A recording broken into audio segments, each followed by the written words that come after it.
My name is Adelaide Richard. I am 29 years old and I work as a chief systems architect. Or at least I did until an hour ago. You are dead to us. Leave your keys and get out. My mother, Victoria, hissed those words across the antique dining table. She did not yell. People in our tax bracket never yell. She just leveled her gaze at me the way someone looks at a broken appliance they are finally throwing away. I sat in a high-backed velvet chair, listening to the relentless Seattle rain against the floor-to-ceiling windows of our Lake Washington estate. Inside the room, the air felt sterile. My father, Edward, sat at the head of the table, slicing a grapefruit with a silver spoon. He did not look up. Beside my mother sat my sister Isabella and her husband, Preston. They wore matching expressions of quiet triumph. I spent 4 years building the digital nervous system that saved Richard Logistics from bankruptcy. I coded the proprietary routing algorithms that turned their failing regional freight company into a modern powerhouse. But my family did not understand cloud architecture or automated payment gateways. They only understood things they could touch: warehouses, diesel trucks, waterfront real estate. To them, I was just the girl who fixed the Wi-Fi. So when Preston decided he wanted my salary and my title to give to his college roommate, they called a family meeting to cut me out. They wanted me gone, and they wanted the keys to the corporate car and the estate gates. I did not cry. I did not beg for my job. I reached into my pocket and set 3 small black cryptographic tokens on the table. They clinked against the polished wood. My family thought I was handing over access to a vehicle. They had no idea I had just handed them the biometric master administrative credentials to the entire corporate server. What I did next did not just stop their business. It erased their legacy. Before I explain how 3 little pieces of plastic brought a logistics empire to its knees, please tell me your age in the comments, and hit subscribe to Morning Revenge if you believe toxic families deserve exactly what they ask for. Now let me take you inside that dining room and show you how a trap is set. The smell of roasted espresso and expensive citrus hung heavy in the formal dining room. I had been summoned there at 8 in the morning on a Tuesday. The text from my mother simply said, to clear my schedule. When I walked through the double doors, I noticed the seating arrangement right away. Edward sat at the head, Victoria sat to his right, Isabella and Preston occupied the other side. A single chair sat empty at the far end, the defendant's chair. I pulled it out and the wooden legs scraped against the imported rug. Nobody offered me coffee. Isabella took a slow sip of her mimosa. Her manicured fingers tapped against the crystal flute. The condensation slid down the glass, pooling on the coaster. She wore a silk blouse that cost more than my first server rack. Just last month at the annual charity gala, she stood on a stage and took credit for a 40% increase in quarterly profit margins. She smiled for the cameras and talked about her brilliant operational synergies. She did not mention the automated routing algorithm I built from scratch that actually generated those profits. I sat at the IT help table that night drinking tap water and watching her accept the applause. Now she refused to even make eye contact with me. Isabella traced the rim of her glass. She enjoyed this. We shared a childhood, but we never shared a level playing field. She went to finishing schools and galas. I spent my teenage years building motherboards in the basement. She viewed my intelligence as a social defect. Watching our parents strip me of my title gave her a visible thrill. The slight upward curve of her painted lips told me everything I needed to know. Preston cleared his throat and adjusted the cuffs of his tailored suit. He leaned forward, resting his forearms on the mahogany. Adelaide, we brought you here because the board had a serious discussion last night, Preston began. His voice carried the unearned confidence of a man who married into wealth. We are taking Richard Logistics in a new direction. The tech phase was a cute experiment, but the industry is changing. We need traditional management. I kept my hands folded in my lap, my fingernails pressed half moons into my palms. Preston spent the last 2 quarters ignoring the shipping manifests. His incompetence bled money from the regional freight division. The only reason the company stayed afloat was because my automated tracking systems constantly rerouted trucks to cover his delays. I acted as a digital safety net for his analog failures. Now he wanted to remove the net while standing on a tightrope. "What exactly does traditional management mean, Preston?" I asked. My voice stayed flat. I refused to give them the satisfaction of a tremor. Edward finally looked up from his grapefruit. Edward wiped his mouth with a linen napkin. He stared at me with eyes that mirrored the gray storm outside. He inherited Richard Logistics from his father. He believed real wealth was forged in steel and sweat. To him, the cloud was just a weather pattern. He viewed my server maintenance costs as a frivolous expense. He could not grasp that his entire client list lived inside encrypted databases hosted on my personal secure network. To him, a computer was no different than a typewriter, a tool you discard when it stops typing the letters you want. It means we are bringing in people who understand the physical reality of moving freight, Adelaide. You spend all day staring at screens. You do not know how a loading dock works. Preston has a team ready to step in, a firm out of Bellevue, real executives. My chest tightened. The firm out of Bellevue belonged to Preston's former college roommate, a man who still used paper ledgers and analog filing cabinets. They were going to replace a bespoke Amazon Web Services cloud infrastructure with a team of men in suits carrying clipboards. It was financial suicide. I looked at Victoria. She was watching me closely, waiting for the breakdown. She wanted me to plead. She wanted the validation of my tears to confirm her power over me. "Mother, you cannot rip out the digital routing system," I said carefully. "The entire supply chain relies on the automated payment gateways. If you hand this over to analog managers, the independent contractors will not get paid. The freight will stop moving." Victoria slammed her hand on the table. The sharp crack echoed off the vaulted ceiling. "Stop acting like you own this company, Adelaide." She spat the words out. "You built a glorified calculator. Do not insult our intelligence by pretending we cannot run our own business without your little computer projects. Preston is the executive vice president. You are a help desk attendant." The room went silent. The Seattle rain continued its steady rhythm against the glass. I looked around the table. 4 people who shared my blood. 4 people who viewed me as a depreciating asset. I realized in that exact moment that I could never write a line of code beautiful enough to earn their respect. They hated what they could not comprehend, and they could not comprehend me. "We expect a clean exit," Victoria continued, her tone dropping to a frozen whisper. "You are done here. You are dead to us. Leave your keys and get out." She gestured toward the center of the table. She wanted the heavy silver fob for the corporate Mercedes. She wanted the brass gate pass for the Lake Washington property. She wanted physical proof of my banishment. I stood up. The fabric of my slacks brushed against the velvet chair. I reached into my blazer pocket. My fingers bypassed the car fob and the gate pass. Instead, I grasped the 3 FIDO2 cryptographic tokens. They were small black plastic devices no larger than a stick of gum. They looked cheap. They looked like promotional thumb drives you get at a tech conference. I placed them gently on the mahogany table. They made a dull clicking sound as they settled. Preston scoffed. He reached out and snatched one of the tokens, sliding it across the polished wood toward himself. He slipped it into his suit pocket. I watched him do it.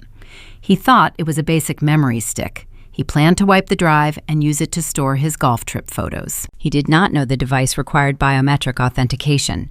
He did not know it was encrypted with retinal security protocols only I could bypass. Most importantly, he did not know that taking the token away from my active workstation initiated an automatic security lockdown sequence. "Goodbye," I said. I turned around and walked out of the formal dining room. I walked down the grand hallway past the oil paintings of ancestors who built this empire on wagons and steamships.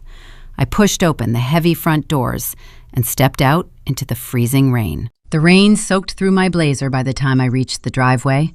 The cold water felt grounding. It washed away the sterile, recycled air of the dining room. I looked back at the sprawling mansion. 3 stories of stone and glass bought and paid for by the routing efficiency I created. They were sitting in there right now, drinking their mimosas, congratulating themselves on trimming the fat. They felt powerful. I walked down the long driveway, leaving the corporate Mercedes parked in the garage. I unlocked my personal sedan and got into the driver's seat. The leather felt cold. I gripped the steering wheel and let out a long breath. The engine roared to life. As I drove through the wrought iron gates, I checked the digital clock on the dashboard. It was 8:30 in the morning. By my calculations, the localized defense protocols on the server would recognize an unverified administrative breach within a few hours. The system would begin to throttle access. By tomorrow morning, the barcodes would stop scanning. The routing manifests would refuse to load. The money would freeze. My family wanted my keys. I gave them exactly what they asked for. And the 12-hour countdown to their ruin had officially begun. The tires of my sedan hummed a low, steady rhythm against the wet asphalt as I navigated away from the Lake Washington estate. The heavy Seattle rain lashed against the windshield, blurring the iron gates in my rearview mirror. I turned the heater up, letting the warm air thaw the lingering chill of the formal dining room. I did not turn on the radio. The quiet interior of the car felt like a sanctuary after the suffocating air of my parents' house. I merged onto the interstate, heading toward the city. The gray expanse of the water stretched out on my right. My hands gripped the leather steering wheel. I expected to feel panic. I expected the familiar crushing weight of my mother's disapproval to sit heavy on my chest, the way it always did. Instead, a strange, hollow calm settled over me. To understand why I felt calm, you have to understand the illusion my family lived inside. You have to understand Isabella. 4 months ago, Richard Logistics hosted its annual charity gala at a downtown hotel. The ballroom dripped with crystal chandeliers and smelled of expensive perfume and roasted filet. The guest list included every major freight contractor and wealthy socialite in the Pacific Northwest. I was there, but I was not seated at the main family table. I sat near the kitchen doors at a small round table draped in black linen, squeezed next to the audio-visual crew. My job that night was to ensure the wireless microphones did not drop static during the keynote address. Isabella gave that address.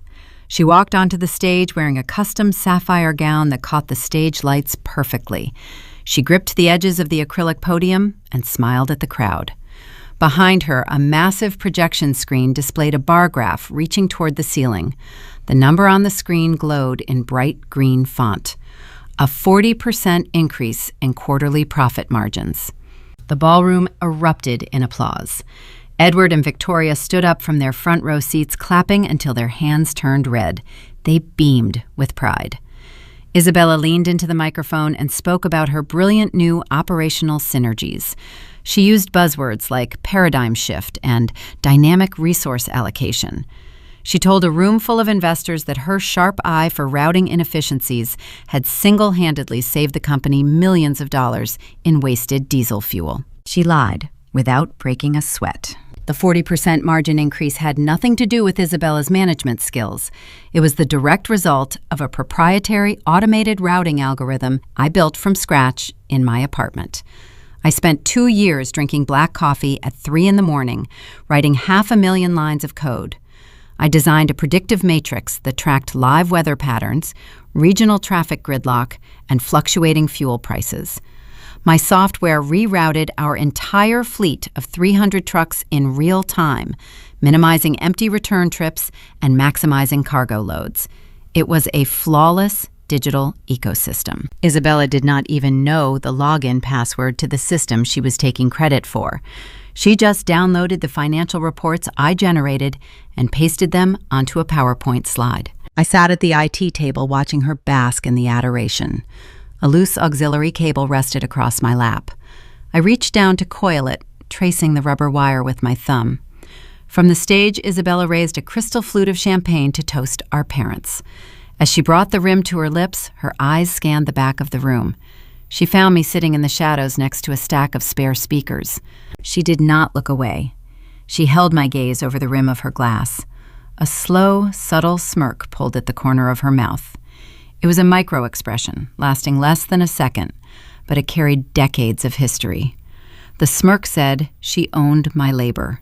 The smirk said she could take my brightest achievements, wear them like a designer dress, and I would stay quiet in the corner, exactly where I belonged. That was the fatal flaw of the Richard family. They suffered from a pretentious Washington legacy mindset. They respected the roar of a diesel engine, the smell of warehouse dust, and the tangible weight of physical property. They viewed technology as a subservient tool. To my father, the cloud was just a trendy word for a filing cabinet. They lived in the shadow of the tech capital of the world, surrounded by the wealth of software giants. Yet they dismissed the digital nervous system required to run their own crumbling empire. They thought the trucks generated the wealth. They never realized the trucks were blind without my code guiding them. As I drove onto the floating bridge connecting Mercer Island to Seattle, the skyline of the city rose through the fog. The glass towers of the tech sector stood like monuments to a new era. An era my parents stubbornly refused to acknowledge. For 29 years, I stayed trapped in a psychological prison of my own making. I harbored a deeply ingrained, desperate need for their validation. I tolerated the dismissive comments. I absorbed the disrespect. I sat at the AV tables and fixed their broken routers. I let Isabella steal my data. I did it all because some wounded child inside me believed that if I just wrote a flawless enough script, they would finally see my value. I thought if I saved the family legacy, they would pull out a chair for me at the main table. But watching Victoria demand my keys this morning shattered the final bars of that prison. The realization washed over me clean and cold. No amount of elegant code would ever make them see me as an equal. I was auditioning for a role they never intended to cast. To them, I was not a daughter. I was a utility. And you do not thank a utility for keeping the lights on. You just expect it to work. I pressed my foot on the accelerator. The sedan surged forward, slicing through the rain. The hollow feeling in my chest began to fill with something else. It was not anger. It was clarity. By demanding I leave those 3 FIDO2 tokens on the mahogany table, they handed me my freedom. But they also sealed their own fate. I had not just resigned from Richard Logistics. I had permanently severed the artificial life support I was quietly providing to their legacy. Without those cryptographic keys, the cloud infrastructure had no administrator. I glanced at the digital clock on my dashboard. My thoughts drifted back to the dining room. I pictured Preston adjusting his tailored cuffs. I pictured the smug satisfaction on his face when he snatched the black token off the table and slipped it into his suit pocket. He thought he claimed a prize. He thought he held a simple flash drive he could plug into his laptop to delete my email account and erase my presence from the company. He was going to drive to the corporate office, sit in his leather chair, and plug that token into a standard USB port. He was going to try to assert his dominance over a system he could not even begin to comprehend. And the moment he typed in the wrong credential, the moment he failed the biometric handshake, the trap would spring shut. The dominoes would start to fall. My downtown Seattle high-rise apartment felt like a different planet compared to the damp, archaic, suffocating halls of my parents' estate. I walked through my front door and let the heavy electronic deadbolt slide shut behind me. The floor-to-ceiling windows of my living room offered a panoramic view of the Puget Sound. The city lights flickered against the low-hanging storm clouds. I did not turn on the overhead lights. I walked straight to my kitchen island, dropped my keys on the granite counter, and powered up my primary workstation. A massive, curved monitor hummed to life, casting a sharp blue glow across my face. I brought up the live network traffic interface for Richard Logistics. The screen populated with cascading lines of green data reflecting every active shipping route, every fuel transaction, and every server ping across the Pacific Northwest. I poured myself a glass of cold water and leaned against the counter, watching the digital heartbeat of a company that no longer employed me. I knew it would not take long for the first alarm to trip. I knew exactly who would trigger it. Preston married my sister 3 years ago after meeting her at a private regatta. He possessed a perfect golf swing, a jawline carved out of marble, and a smile that belonged on a luxury dental brochure. He also possessed the intellect of a damp sponge. My father promoted him to executive vice president of the regional freight division, entirely based on his firm handshake and his ability to drink scotch with union bosses. Edward believed Preston represented the traditional masculine authority the company needed. Beneath that polished aristocratic veneer, Preston was a complete charlatan. His incompetence was not just a nuisance, it was a financial hazard. For the past 6 months, the regional freight division bled capital at an alarming rate. Trucks in Preston's sector frequently ran empty on return trips. Overtime hours skyrocketed without a corresponding increase in delivered tonnage. Fuel budgets vanished into thin air. He blamed the losses on inflation and unpredictable supply chain bottlenecks. Edward swallowed the excuses without a second thought. But my code did not care about Preston's tailored suits or his confident boardroom voice. My code was objective. The automated tracking algorithms I designed constantly monitored the telematics of every vehicle in the fleet. The software cross-referenced GPS coordinates with fuel receipts and contractor invoices. The digital matrix I built was slowly, quietly assembling a crystal-clear picture of gross financial negligence. The numbers indicated something far more sinister than simple incompetence. The data patterns suggested Preston was actively skimming operational funds and burying the losses inside padded vendor invoices. My tracking systems were dangerously close to exposing his massive embezzlement. A quarterly automated audit was scheduled to compile those discrepancies into a neat, unalterable PDF report and email it directly to the board of directors next week. Preston needed me gone before that script executed. That was the real reason he orchestrated the morning ambush at the dining table. He convinced Edward to fire me and replace my overcomplicated technology with an outdated analog management firm run by his former college roommate. It was a brilliant move for a criminal. Paper ledgers can be altered. Physical files can accidentally catch fire or get lost in a flooded basement. Cloud storage is immutable. Cryptographic logs cannot be bribed. He needed to drag the company back into the Stone Age so he could continue robbing it in the dark. I stared at the network monitor, tracing a blinking cursor across the black screen. The digital clock in the corner of my display rolled over to 8 o'clock in the evening. An alert suddenly flared bright yellow on my secondary screen.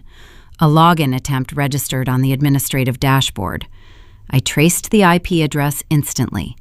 It originated from the executive suite at the Richard Logistics corporate headquarters in downtown Bellevue. Preston stayed late at the office. I closed my eyes and pictured the scene perfectly.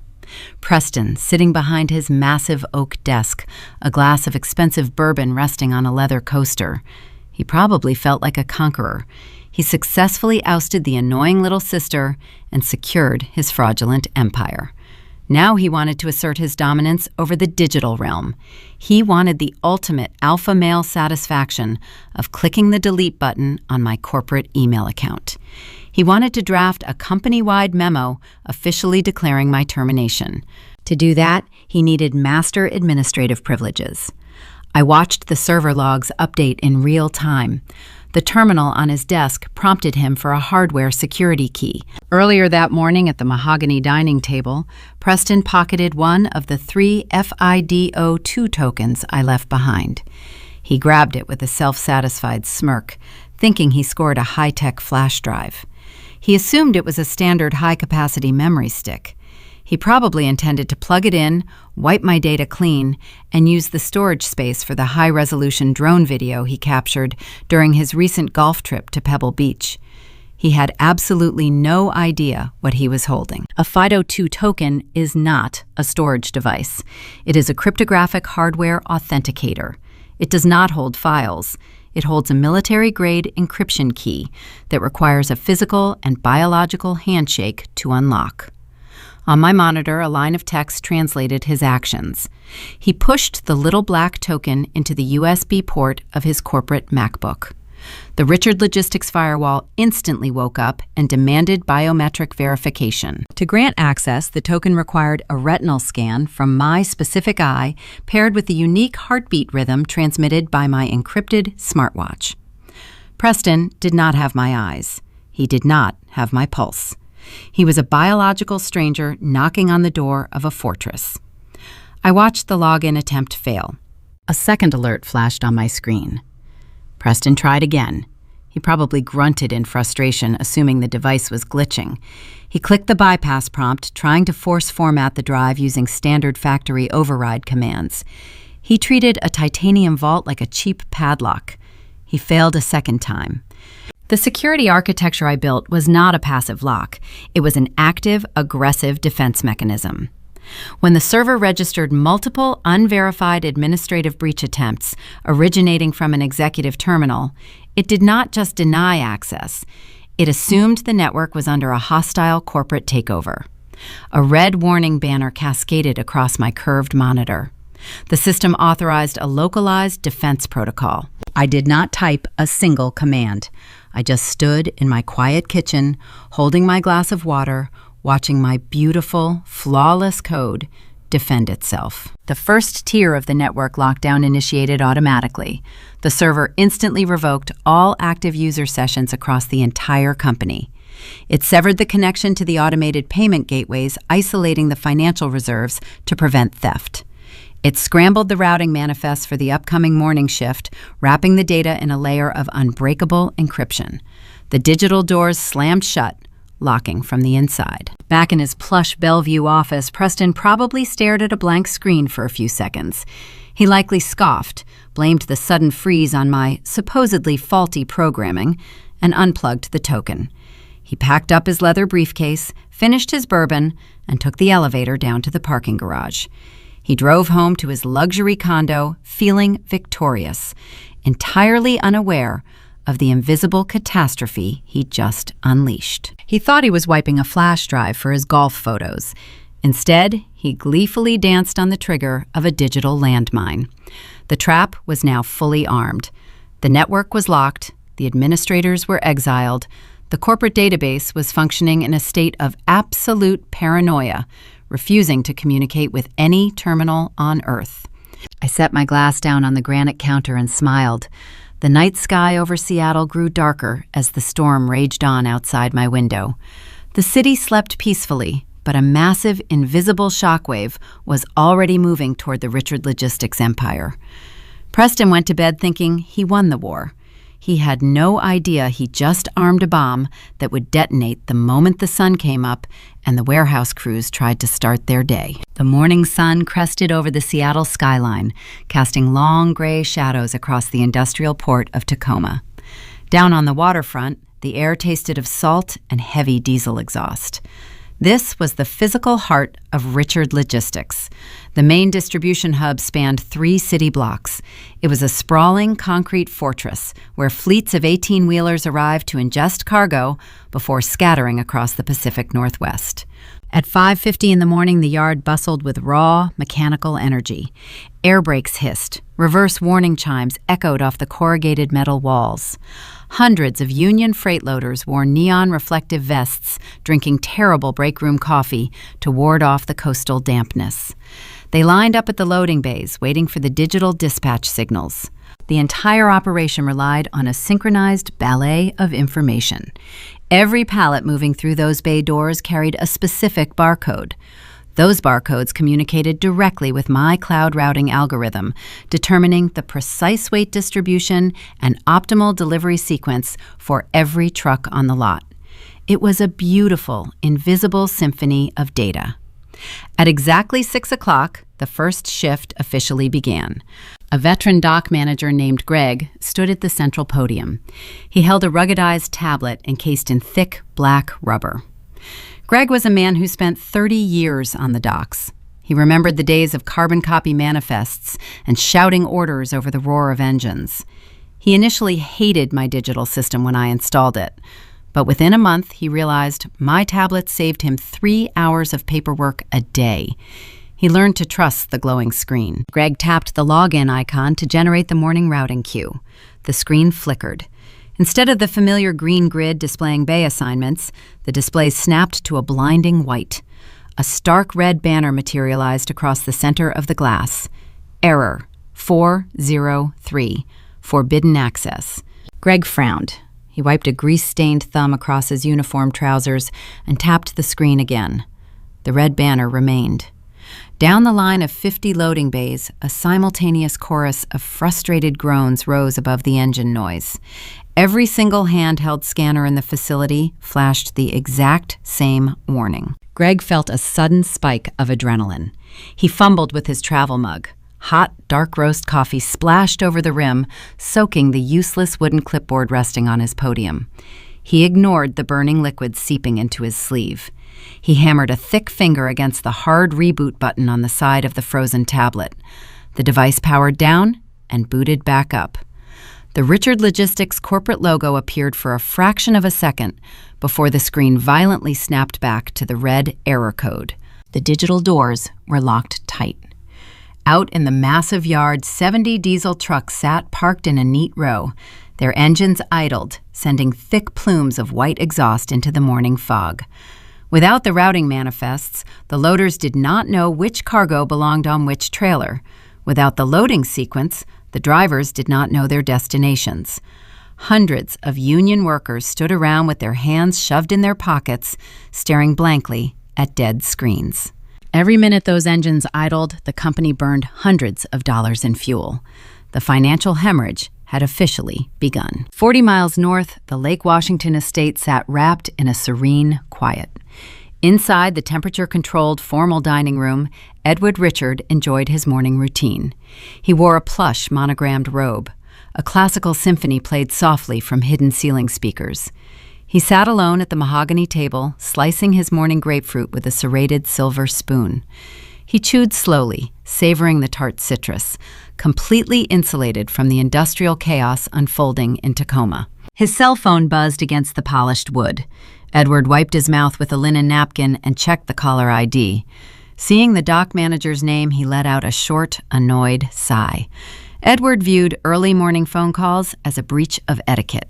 He believed executives should only be disturbed for catastrophic events, like a warehouse fire or a labor strike. A software glitch was beneath his pay grade. He answered the call, pressing the phone to his ear. Greg spoke in a rushed, frantic tempo. He explained the red screens. He described the idle trucks and the restless union drivers. He told Edward the entire loading dock was paralyzed because the central server refused to communicate with the hardware. Edward leaned back in his velvet chair and rubbed his temples. He treated the explanation like a toddler throwing a tantrum. This was the systemic conflict between his old world business philosophy and the new world infrastructure I built. Edward did not view a server lockout as a real emergency. He viewed it as a nuisance. To a man who built his wealth on physical assets, a computer problem was just a fancy version of a broken pencil. You just find another way to write. "Calm down, Greg," Edward said, his voice dripping with condescension. "You are acting like the building collapsed. It is just a minor IT hiccup. Adelaide probably forgot to run a software update before we let her go yesterday. Just put the screens away and use the paper backups.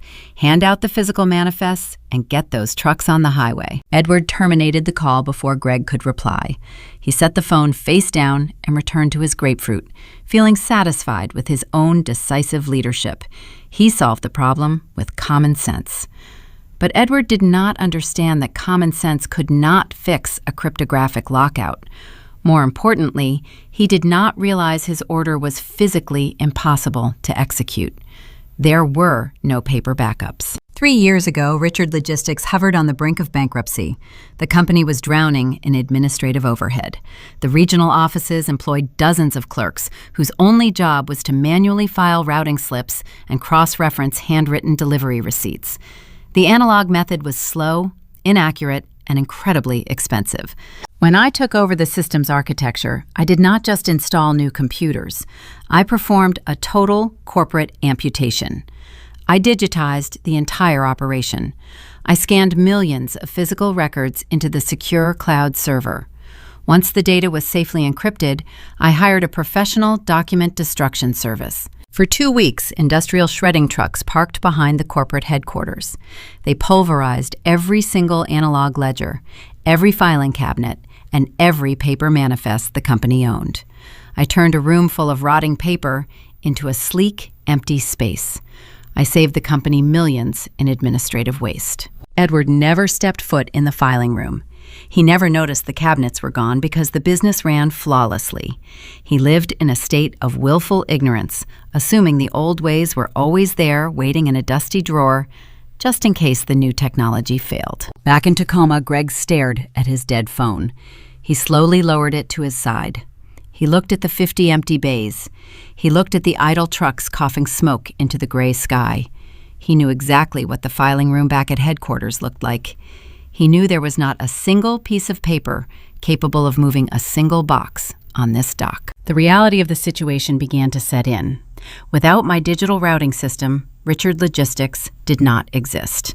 It was just a collection of empty trucks and confused men standing in the rain. The idling engines burned through fuel reserves.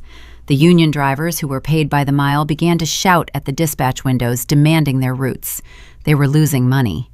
The warehouse loaders who were paid by the hour leaned against the concrete walls, enjoying the paid break. The corporate bank account bled capital from both ends. I sat in my Seattle apartment watching the telemetry data on my screen.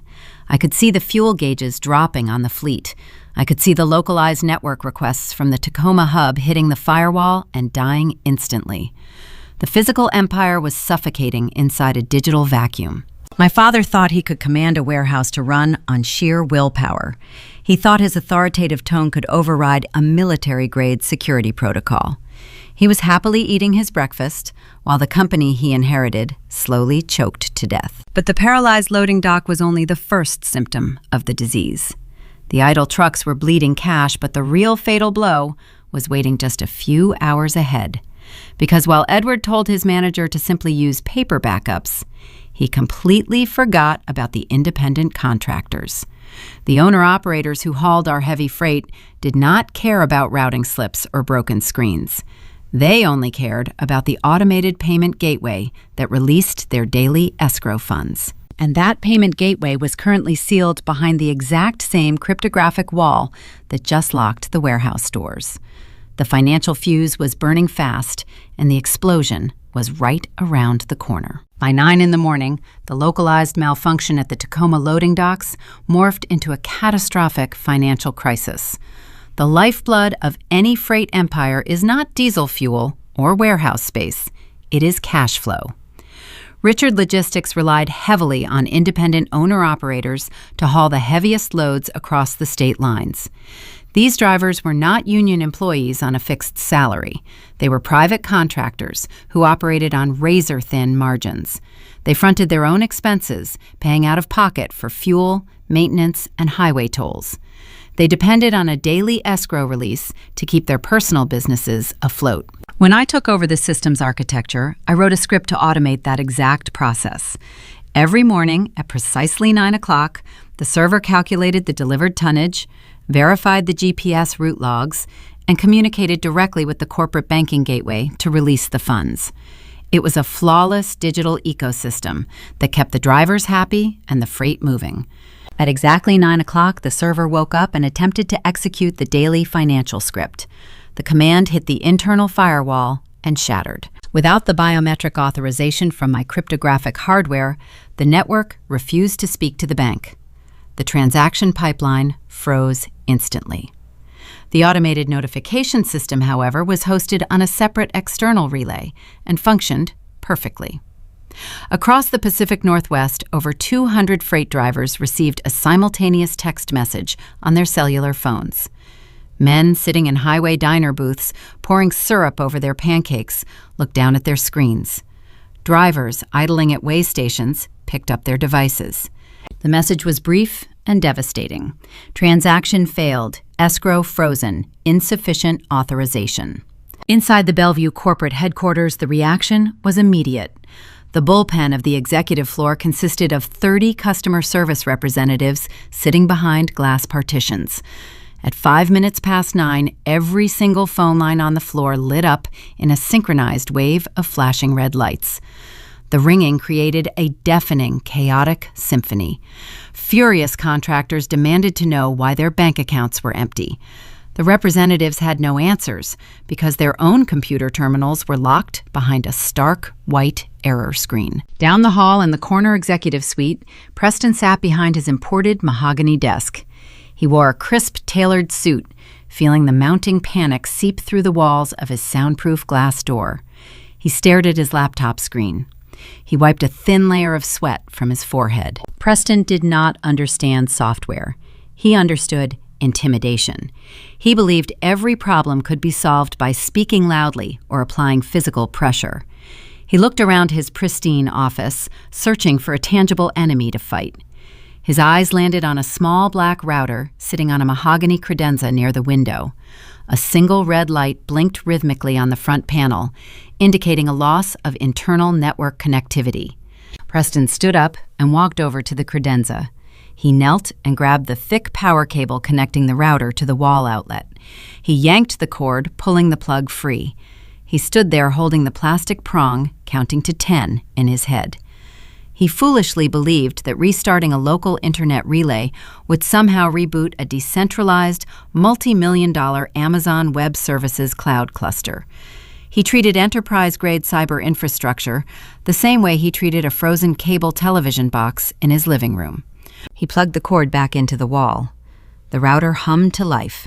The green lights flashed for a brief, hopeful second before the red indicator returned, blinking its steady, mocking rhythm. Preston marched back to his desk and dropped into his leather chair. He cracked his knuckles and typed his newly granted executive credentials into the financial portal. He intended to manually override the escrow freeze and push the payments to the drivers. He hit the enter key with a heavy, authoritative strike. The screen snapped to a pure, unyielding black. There were no loading bars. There were no helpful error messages. A single line of crisp, green text appeared in the center of the display. It did not ask for a password. It demanded a cryptographic hardware handshake. It waited for a biometric token that was currently sitting on the granite counter of my Seattle apartment. The digital wealth of Richard Logistics was sealed behind a wall of military-grade encryption. Preston stared at the blinking cursor. For the first time in his privileged life, he faced an obstacle he could not charm, bribe, or bully into submission. He could yell at the screen all day, but the code would never flinch. The computer did not care about his tailored suit or his executive title. It only cared about the mathematical absolute of the encryption key.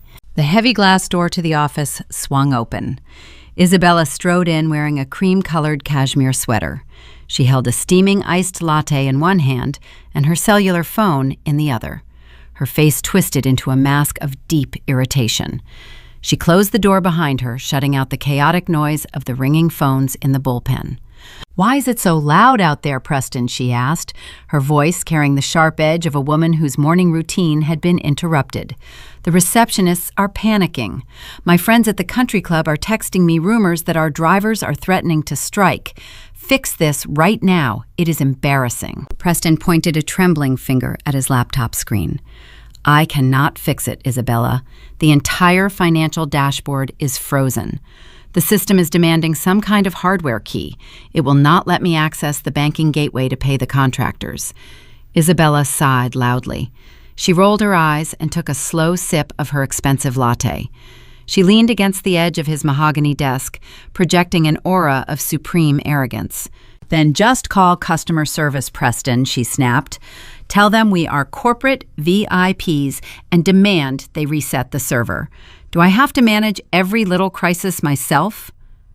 Her demand hung in the sterile air of the office, exposing a profound, tragic ignorance. She viewed technology as a common utility, like running water or electricity. If the pipes burst, you call a plumber.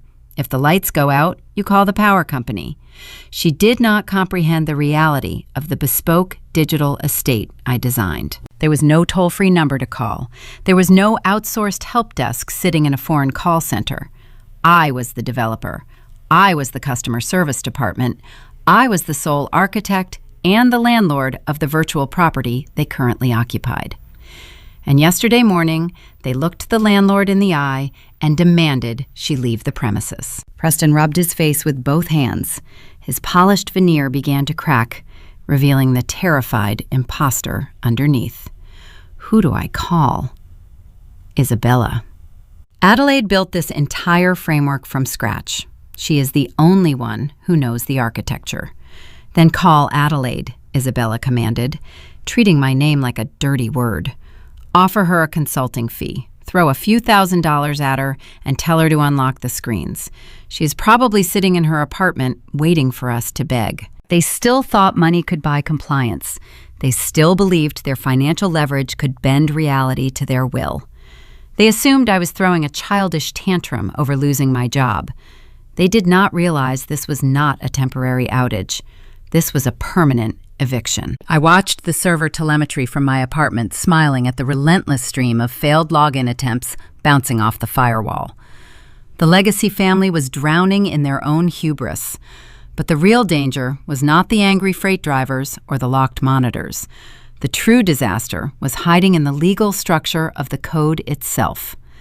Because my parents and my sister never bothered to read the fine print of the digital empire they claimed to own, they were about to discover that the software they relied on did not belong to Richard Logistics at all, and the ghost of a man they thought they buried long ago was about to hand them a binding contract that would tear their remaining physical assets to shreds. The digital assault on my firewall ceased shortly after 9:30 in the morning.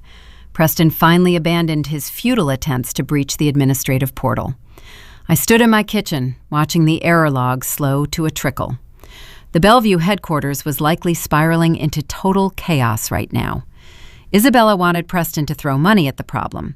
She assumed a consulting fee could magically unlock the screens and restore their precious supply chain.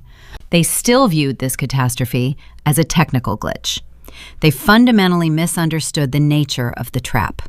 The physical servers sitting in their downtown server room belonged to Richard Logistics, but the invisible architecture making those servers valuable did not. To understand the depth of their peril, you have to understand the ghost who helped me build the maze. My grandfather, Silas Richard, founded the original trucking enterprise 40 years ago. He started with a single second-hand flatbed truck and a notebook kept in his breast pocket. Silas was a man carved from rougher stone than his son Edward. He smelled of peppermint and motor oil. While my father obsessed over country club memberships and luxury cars, my grandfather obsessed over efficiency. He spent his final years watching Edward and Victoria transform his gritty, hard-fought legacy into a pretentious, aristocratic vanity project. Silas recognized my talent early. When I was 19, I built a rudimentary predictive algorithm to track fuel consumption across his oldest fleet. He did not dismiss my work as a cute computer project. He studied the raw data. He saw the undeniable future of the industry, shifting from asphalt to the cloud. He also saw the fatal arrogance rotting his own son's judgment. 5 years ago, during a torrential Seattle downpour, Silas invited me to a small roadside diner off Interstate 5. It was a place with cracked red vinyl booths and coffee that tasted like burnt copper. He sat across from me, wearing a faded flannel shirt. His hands were weathered, displaying the permanent scars of a man who actually built things. He pushed a thick manila folder across the sticky laminate table. "Open it, Addie," Silas instructed. His voice carried a raspy, urgent weight. Inside the folder, I found a stack of unexecuted incorporation documents and a meticulously drafted software licensing agreement. The paperwork established an independent limited liability company called Sentinel Digital Infrastructure. My name was listed as the sole proprietor. "Your father respects steel and your mother respects zip codes," Silas told me, leaning over his steaming mug. "They will never understand the invisible world you are building. They will use your genius to enrich themselves, and the moment you become inconvenient, they will discard you. You cannot change their nature, but you can armor yourself against it." He tapped a heavy finger against the licensing agreement. "Do not give them your code, Addie," he whispered. "You incorporate Sentinel today. When you build this new routing system, you retain full ownership of the intellectual property. Richard Logistics will not employ your software. They will rent it from you. Protect yourself. They only respect what they can touch, so you must control the things they cannot see." Silas passed away 3 months after that diner meeting. Edward took full control of the boardroom and immediately began bleeding the capital dry to fund his opulent lifestyle. I followed my grandfather's final piece of advice to the letter. I formed Sentinel Digital Infrastructure. I built the bespoke cloud architecture entirely under the umbrella of my own holding company. When I deployed the system, I presented Edward with a standard vendor contract. My father never possessed the patience to read legal documents. He viewed administrative tasks as peasant work. He saw the bold heading for IT maintenance and server upkeep. He glanced at the monthly fee, which I intentionally priced just low enough to avoid board scrutiny. He signed the signature line with his expensive fountain pen without ever reading the intellectual property clauses hidden on page 4. That single signature transformed my relationship with the family business. I was technically an employee holding the title of Chief Systems Architect, but my LLC was an independent vendor providing a mission-critical software license. The contract contained a very specific poison pill. Section 7 outlined the terms of termination. It stipulated that if Richard Logistics ever severed my employment without a formal 90-day transition period and a negotiated intellectual property buyout, the software license would instantly revoke. The code would immediately revert to the sole custody of Sentinel Digital Infrastructure. Any attempt to access or utilize the routing matrix after termination without my explicit written consent constituted a material breach of contract and unauthorized access to a protected digital asset. Yesterday morning in the formal dining room, Victoria abruptly banished me. She demanded my keys and ordered me off the premises. She executed a hostile, immediate termination. She thought she fired a disobedient daughter. In reality, she illegally breached a vendor contract with the sole critical infrastructure provider keeping her company alive. The moment I walked out the front doors of the Lake Washington estate, the software license evaporated. The code recognized the sudden termination of my administrative credentials.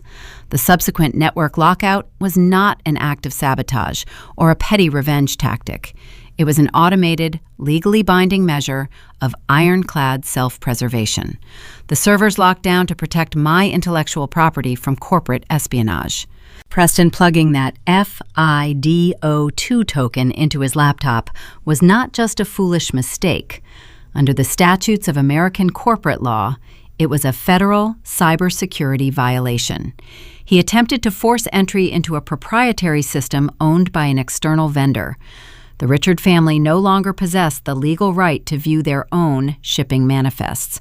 They were trespassing on my digital property. I walked over to the windows overlooking the gray, choppy waters of the Puget Sound. The payoff of this trap was meticulously grounded in the cold, rigid reality of modern commerce. My family worshipped the law when it protected their real estate and their trust funds. Now those exact same legal principles were tightening like a noose around their necks. I returned to my primary workstation and opened my encrypted legal inbox. At precisely 10 o'clock, the Sentinel automated compliance script executed its final directive. It generated a formal cease and desist notice paired with a breach of contract notification. The system emailed the PDF documents directly to the Richard Logistics corporate legal department, to Edward and to Victoria. The documents outlined the immediate revocation of the software license. The legal language was stark, uncompromising, and devoid of any familial sentiment. It demanded they halt all attempts to access the Sentinel architecture or face crippling civil litigation. They were currently sitting in their Bellevue offices realizing they could not bully a computer. In a few short minutes, their general counsel would walk into the executive suite and inform them they could not bully the law either. They were legally paralyzed. The physical empire was entirely decoupled from the digital brain required to operate it. The silence in my apartment felt profound. I spent my entire life desperate for their validation, trying to earn a seat at a table that was built to exclude me. Silas knew better. He gave me the blueprint to build my own table. Suddenly the quiet was shattered. My personal cell phone began to vibrate rapidly against the polished granite countertop. The screen illuminated, projecting a harsh white light into the dim kitchen. I looked down at the caller ID. It was Victoria. The panic had finally reached the matriarch. The realization of their vulnerability was setting in, and the arrogant facades were crumbling. I let the device buzz, watching it inch slowly across the stone surface. The next phase of the collapse was calling, and I was exactly where I needed to be. My personal cell phone vibrated against the dark granite kitchen island. The harsh mechanical buzzing shattered the profound quiet of my apartment. I did not rush to pick it up. I stood perfectly still, holding a slender gooseneck kettle filled with boiling water. I focused on my morning coffee routine. Pour-over coffee requires patience. It demands a slow, steady hand and a precise measure of gravity. I tilted the metal spout and watched a thin stream of hot water cascade over the fresh artisan grounds resting in the glass funnel. The dark roasted beans bloomed, releasing a rich, earthy aroma that filled the kitchen. The phone continued its relentless dance across the stone surface. I glanced at the illuminated screen. The caller identification displayed the name Victoria Richard in stark white letters. The panic had finally breached the executive suite. It was 11 o'clock in the morning. 4 hours had passed since the barcode scanners failed in Tacoma, and 2 hours since the automated payment gateways rejected the freight contractor escrows. The crisis was no longer a contained digital anomaly. It was a physical disaster. I kept my hand steady, pouring the hot water in tight, concentric circles. The screen on my phone went dark for a brief second before illuminating again. Victoria was calling back immediately. She possessed zero tolerance for being ignored. I set the kettle down and watched the digital display flash until the call rolled over to the answering service. A small red notification bubble popped up, indicating a new voicemail message. I reached out and tapped the speaker icon. The audio began with a sharp intake of breath. Victoria always believed volume equated to authority, but her voice trembled. The pristine, aristocratic composure she wore like a suit of armor was visibly fraying. In the background of the recording, I could hear the muffled, chaotic shouts of the customer service bullpen. "Adelaide, pick up the phone right now," Victoria demanded. Her tone was sharp, clipped, and laced with genuine panic. She did not call to apologize. She did not call to negotiate or ask for a truce. The matriarch of the Richard family was constitutionally incapable of admitting defeat. Instead, she attempted to bark orders, treating me like a truant employee who had wandered off shift. "We have a situation down here," Victoria continued, her voice rising an octave. "The Tacoma warehouse is in a state of absolute mutiny. The union foremen are threatening a walkout because the dispatch screens are blank. Our top 3 independent freight vendors just served our legal department with formal notices of breach of contract. They claim their escrow accounts are empty. And Edwards Broker just called to warn us that the corporate stock valuation is starting to tremor based on rumors of a supply chain collapse." I leaned against the granite counter, listening to the catalog of their destruction. The empire was unraveling at a breathtaking pace. Every physical asset they prized was rendered useless because the digital brain was gone. "Stop pouting and get in your car," Victoria snapped. Her breath hitched, betraying her terror. "Come back here and fix the router this instant. I will not let you throw a childish tantrum and ruin our quarterly projections. You fix the Wi-Fi, and then we will discuss your severance package." The voicemail ended with a loud click. I stood in the dim light of my kitchen and let out a quiet laugh. The absurdity of her demand was almost poetic. She just listed a catastrophic cascade of systemic failures affecting multiple states and millions of dollars in revenue. Yet she still believed the root cause was a broken local network router. She thought I was sulking in my bedroom, refusing to plug a cord back into the wall. She viewed the impenetrable cryptographic vault I built as nothing more than a stubborn Wi-Fi connection. I picked up my phone and deleted the message. I chose silence. Setting a boundary requires more than just walking away. It requires staying away when the fire starts. For 29 years, I rushed to extinguish every blaze my family ignited. I repaired their mistakes, covered their inefficiencies, and translated their archaic business practices into modern, profitable code. They grew accustomed to my invisible labor. They expected me to surrender the moment they raised their voices. My silence was the heaviest weapon I possessed. By refusing to answer, I stripped Victoria of her primary tactic. She could not manipulate a person who refused to engage. She could not intimidate a dial tone. Back in the Bellevue corporate headquarters, the silence hit them like a physical blow. When Victoria realized I was not going to answer her calls, she did not experience a moment of humble reflection. She did not look at Edward and suggest they reevaluate their actions. Humility was a foreign currency in their social circles. Instead, my parents resorted to their default survival mechanism. They pivoted to their wealth. If they could not force their daughter to fix the problem, they would simply buy someone else who could. This established a new layer of conflict. Edward and Victoria possessed a desperate refusal to accept their own powerlessness. They lived in a world where money bypassed every obstacle. If a pipe broke, they hired the most expensive plumber. If a legal issue arose, they retained the most ruthless attorneys. Edward, pacing the length of the executive boardroom, made an executive decision. He refused to be held hostage by his own child. He ordered Preston to contact an elite boutique cybersecurity firm located in the heart of downtown Seattle. These were not standard information technology technicians. They were digital mercenaries. The firm catered exclusively to high-net-worth individuals and Fortune 500 corporations. They specialized in hostile network recovery data extraction and bypassing compromised administrative protocols. They charged exorbitant hourly retainers and promised immediate results. Edward authorized a blank check. He believed that any software architecture built by a 29-year-old woman could easily be dismantled by a team of highly paid male consultants wearing expensive suits. He assumed his financial capital could effortlessly crush my intellectual capital. The tension in the narrative shifted. It moved away from my internal, emotional suffering and transferred directly to the external unraveling of the Legacy family. They were no longer fighting me. They were fighting my phantom. They were going to war against the flawless, automated defenses I left behind. Isabella, feeling a renewed sense of arrogant confidence, poured herself another cup of coffee in the break room. She told the panicking receptionist to calm down, assuring them that real professionals were on the way to handle the glitch. She sneered at the idea that my code could withstand a team of corporate hackers. She anticipated a quick victory. They threw money at the impenetrable wall, assuming the bricks would simply dissolve. They did not understand that the security protocols protecting Sentinel digital infrastructure were not designed to repel casual intruders.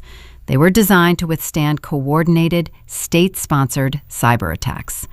I took a slow sip of my pour-over coffee. The brew was dark, bitter, and perfectly balanced. I walked back to my primary workstation and opened the active firewall monitoring dashboard. I knew the Seattle consultants would arrive in Bellevue within the hour. They would strut into the server room, plug their diagnostic laptops into the mainframe, and attempt to force their way through the front door. They were going to charge my father thousands of dollars to trigger the secondary defense mechanisms. The Richard family wanted to play a game of modern corporate warfare. They deployed their mercenary army, believing their vast wealth guaranteed a swift resolution. But they were marching blindly into a digital minefield, and I had a front row seat to watch them detonate every single charge. I opened a secure viewing window on my secondary monitor. While the main corporate subnet remained locked down, I maintained a silent back door to the physical security cameras inside the Bellevue server room. I installed those high-definition optical lenses 2 years ago to keep a watchful eye on the hardware racks. Now they offered a perfect vantage point to watch my family attempt a digital siege against my architecture. The video feed loaded in crisp color, transmitting the sterile white glow of the climate-controlled vault. 3 men stepped through the reinforced steel doors. They did not resemble the stereotypical basement hackers my father likely expected to arrive. These men wore bespoke Italian suits and carried brushed aluminum briefcases. They represented an elite boutique cybersecurity firm based out of downtown Seattle. They catered exclusively to Fortune 500 clients and charged $1,000 an hour for their services. Edward hired digital mercenaries, assuming their expensive hourly rate guaranteed a swift and easy victory over his own daughter. The lead consultant was a tall man with slicked back hair and a sharp jawline. He unpacked his diagnostic equipment with practiced precision. He connected a sleek laptop directly into the primary mainframe port. I watched his fingers fly across his keyboard. On my end, the firewall telemetry lit up with warning flares. He deployed sophisticated penetration scripts, attempting to bypass the exterior defenses using brute force algorithms and expensive zero-day exploits. He treated my network like a standard corporate firewall meant to be bullied into submission. He severely underestimated the architecture. My encrypted vault absorbed his attacks without registering a single structural tremor. The code treated his million-dollar intrusion software like a mild nuisance. 20 minutes ticked by in agonizing silence. The lead consultant's initial swagger began to fracture. His typing slowed to a hesitant crawl. He ran a hand over his face, staring at the cascading lines of rejected commands on his display. He realized he was trying to pick a titanium lock with a plastic toothpick. The server room doors swung open again.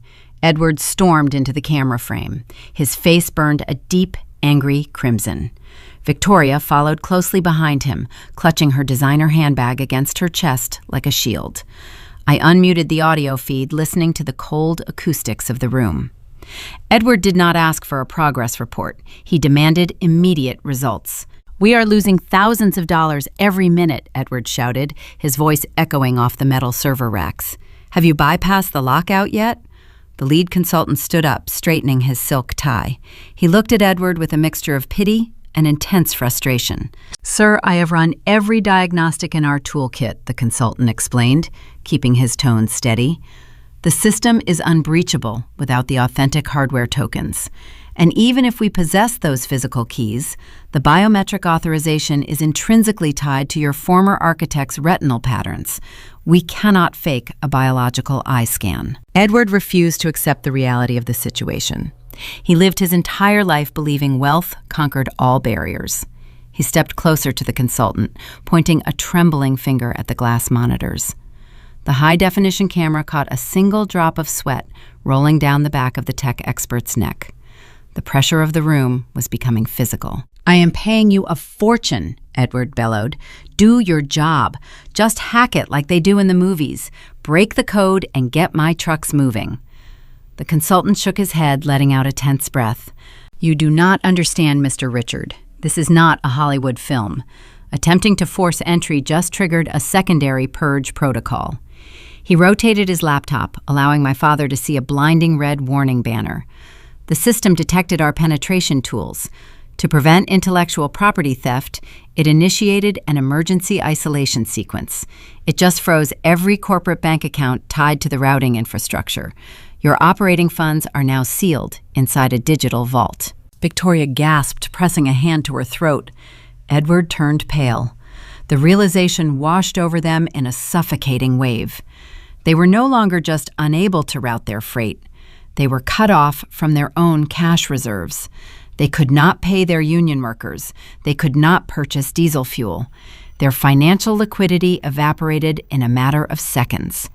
The old world money they prided themselves on was now held hostage by New World technology. The tension in the room grew unbearable. Then Preston stepped into the camera frame. He wore a smug, self-satisfied expression. He saw an opportunity to play the hero and secure his position as the new heir to the dynasty.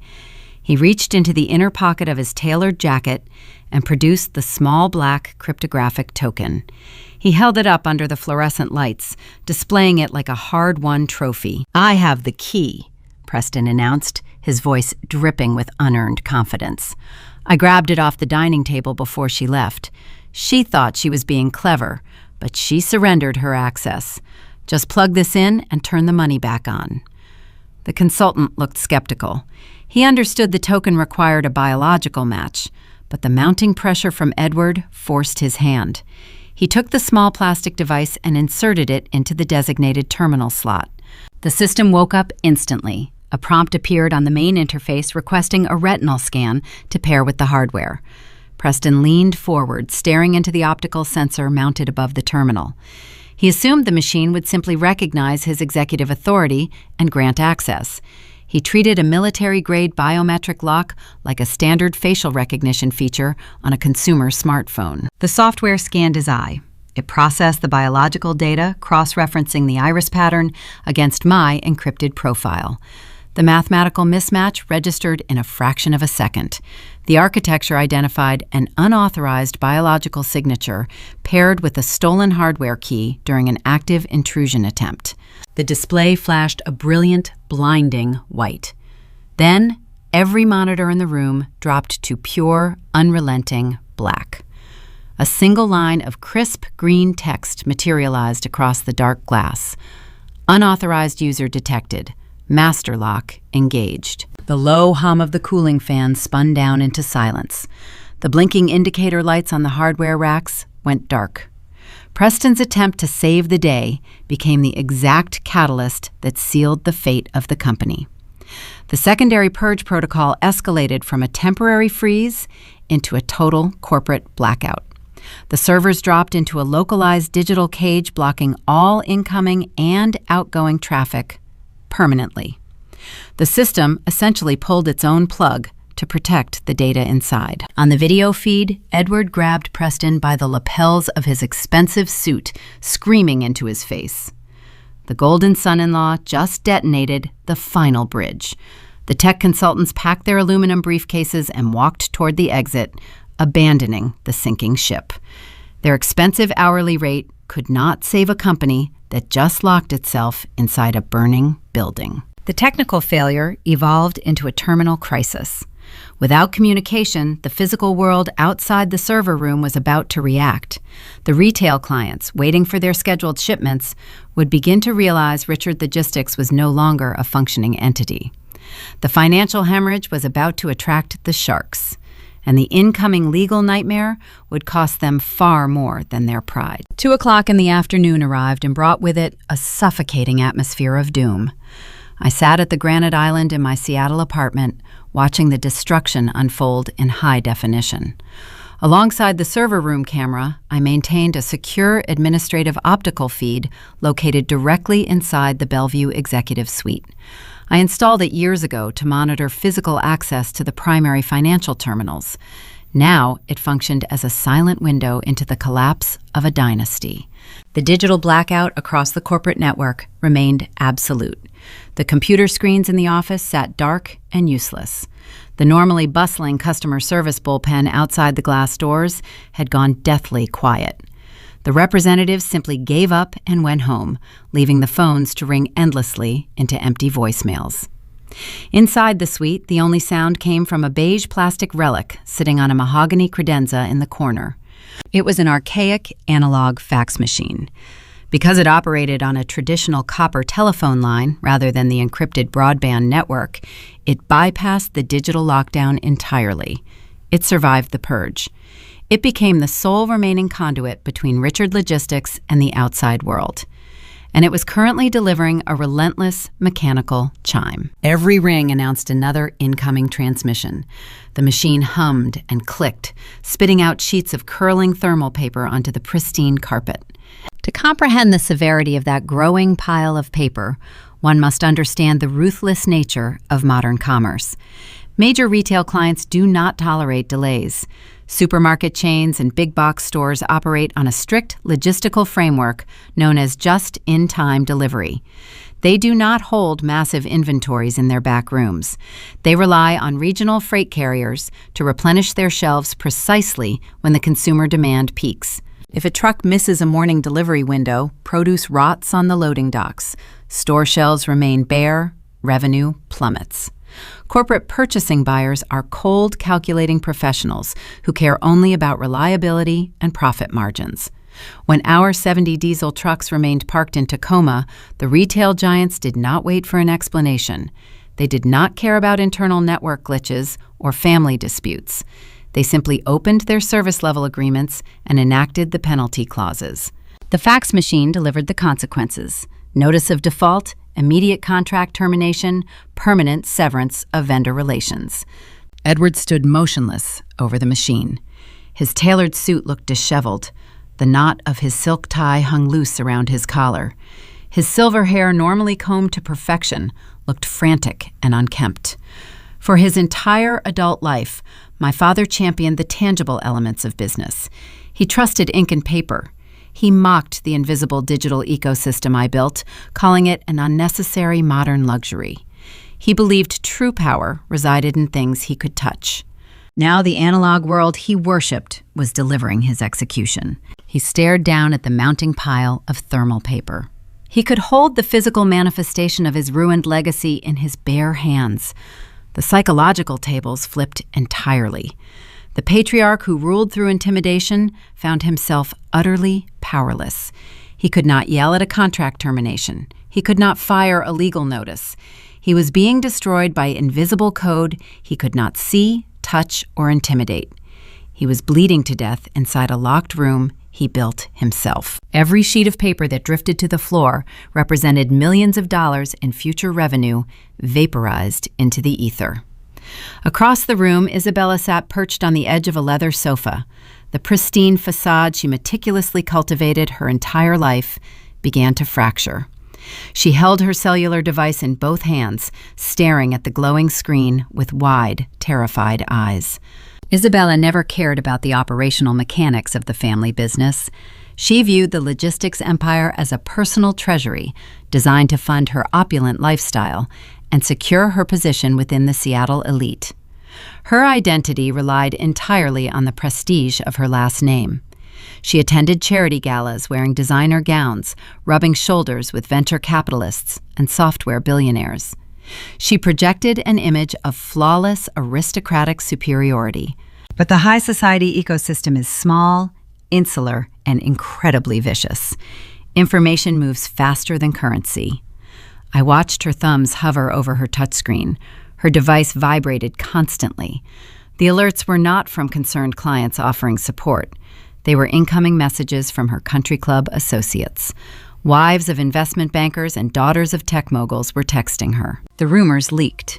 A paralyzed fleet of 70 idle trucks is impossible to hide from the public eye. Rival freight executives talk over expensive lunches. Warehouse foremen gossip at local taverns. The narrative spreading through the wealthy enclaves of Lake Washington painted a devastating picture. The word insolvency bounced from phone to phone. Isabella read a text message and gasped, pressing a trembling hand over her mouth. She realized her social currency was evaporating in real time. The friends who drank champagne with her yesterday were currently treating her like a financial pariah. The shame hit her with physical force. Her status was gone. She looked up at Preston, expecting him to provide a solution or offer some comforting lie. Preston was slumped in his chair, staring blankly at the dark monitor of his useless laptop. He had nothing left to offer. The golden son-in-law was exposed as a hollow fraud. I took a slow breath, letting the reality of the moment settle over me.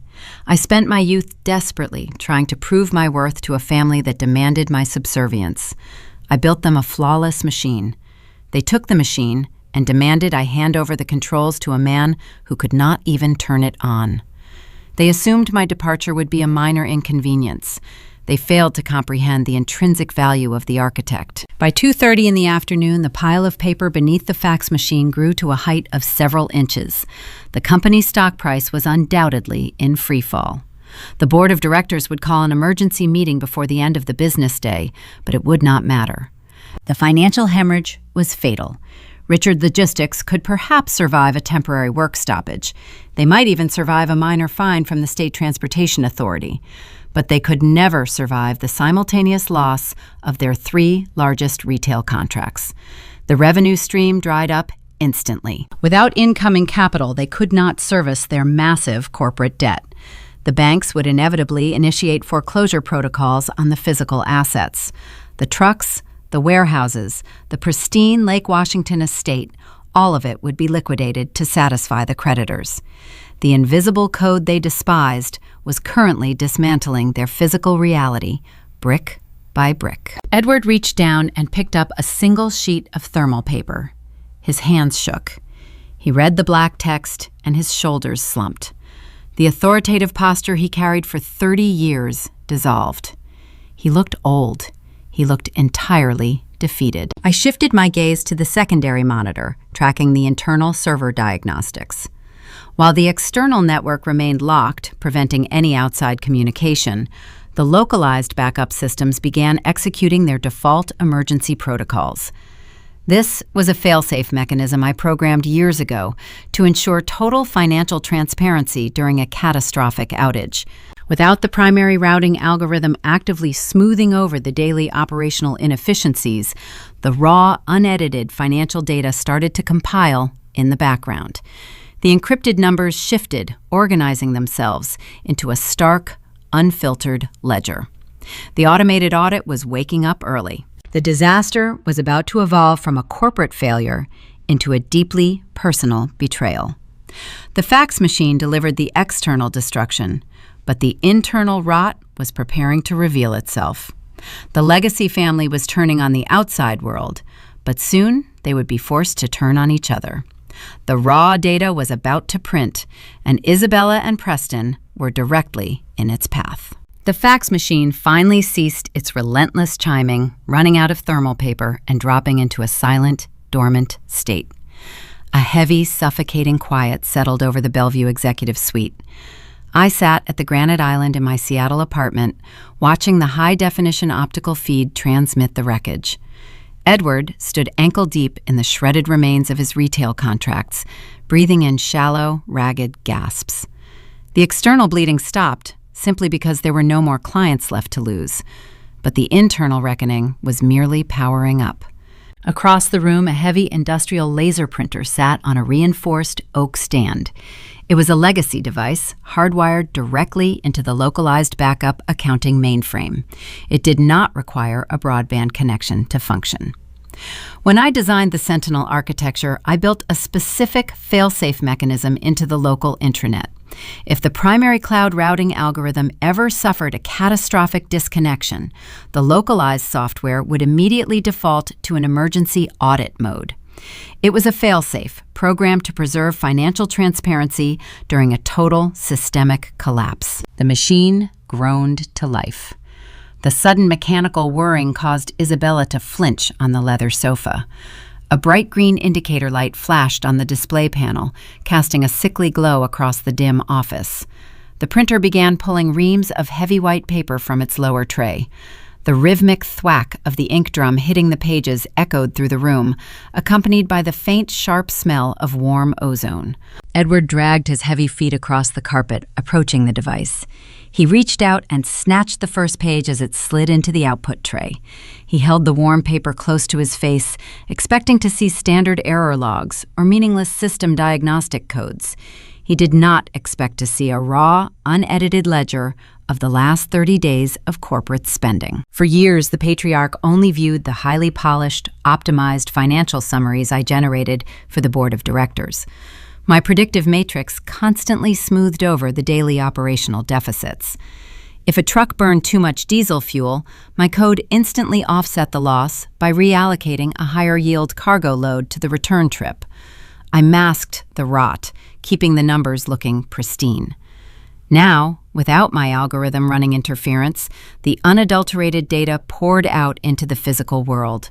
Edward stared at a single highlighted line item near the bottom of the second page. His hands began to shake. The crisp white paper trembled uncontrollably between his fingers, producing a rapid crinkling sound. He read the numbers again, blinking fast as if his vision were failing him. The ledger detailed a series of staggering, unauthorized capital transfers originating from the regional freight division. Hundreds of thousands of dollars meant for highway tolls, fleet maintenance, and union pensions were systematically diverted. The money vanished into a web of obscure holding accounts and shell corporations. Preston was skimming the operational budgets on a breathtaking scale. He used the daily chaos of the supply chain to bury his theft, assuming the immense volume of transactions would obscure his tracks forever. Edward turned to the third page. His breathing grew harsh and irregular. He found the digital authorization logs for every single fraudulent transfer. Preston initiated the withdrawals, but the internal banking safeguards required a secondary executive approval to clear the funds. The signature stamp resting next to every missing dollar belonged to Isabella. Isabella spent her entire life insulated from consequences. Victoria shielded her from criticism, ensuring the Golden Child never faced a single reprimand for her shortcomings. When Edward appointed Isabella as the Vice President of Internal Logistics, she treated the position as a ceremonial title. She possessed zero financial literacy. She simply logged into her dashboard every Friday afternoon and blindly authorized whatever invoices Preston placed in front of her.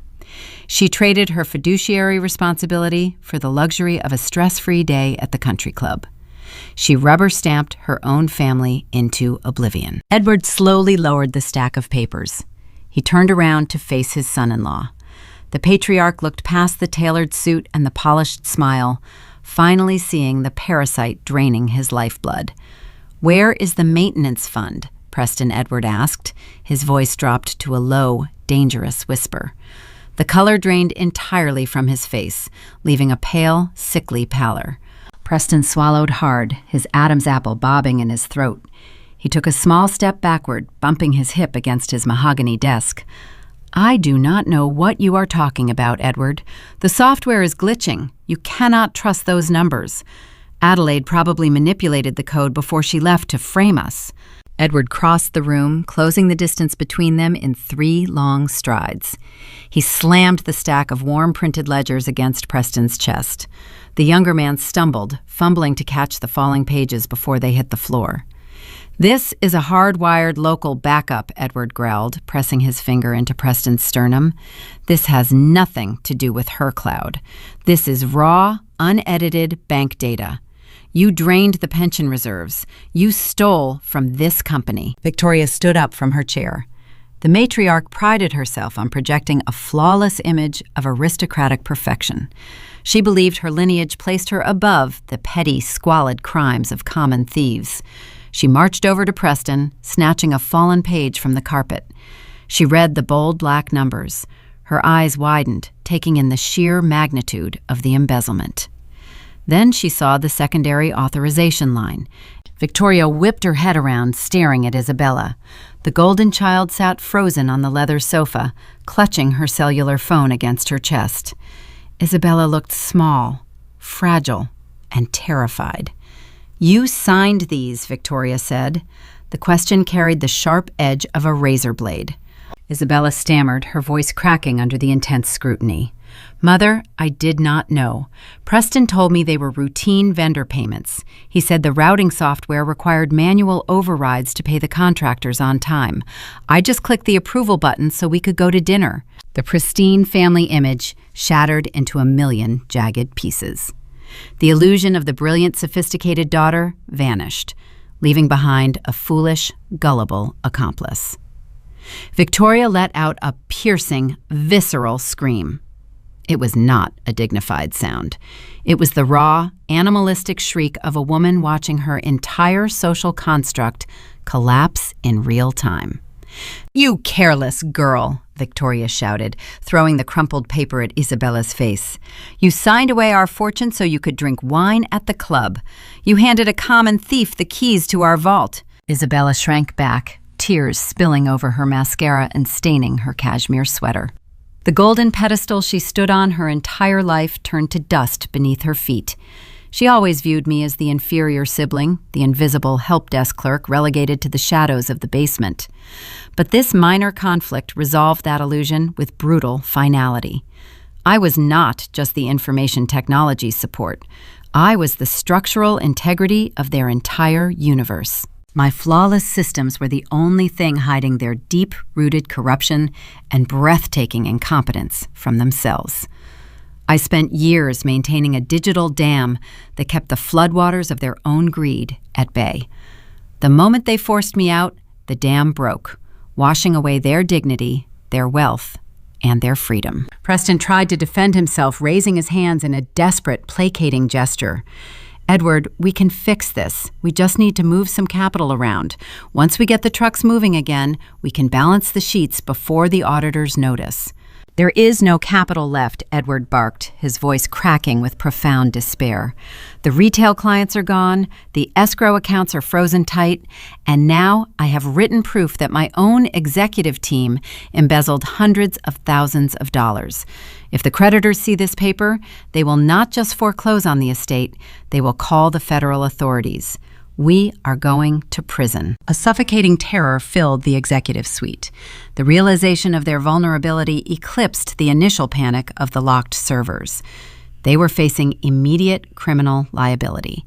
The raw data pouring out of the printer represented a loaded weapon pointed directly at their heads. Edward looked at the blinking red light on the useless local router. He looked at his weeping daughter and his treacherous son-in-law. He realized there was only one person on Earth who possessed the intellect and the access to bury this disaster. They needed my algorithm to scrub the data. They needed my cryptographic keys to unlock the vault and hide their sins behind a wall of military-grade encryption. The patriarch straightened his ruined tie. He turned away from the wreckage of his family. He knew they could no longer hide behind their wealth or their social standing. They had to leave their physical fortress and face the architect they discarded. The battle was shifting to my territory. The digital displays inside my apartment painted the walls with a quiet blue luminescence. I spent the last several hours watching my parents' empire crumble from the safety of my high-rise sanctuary.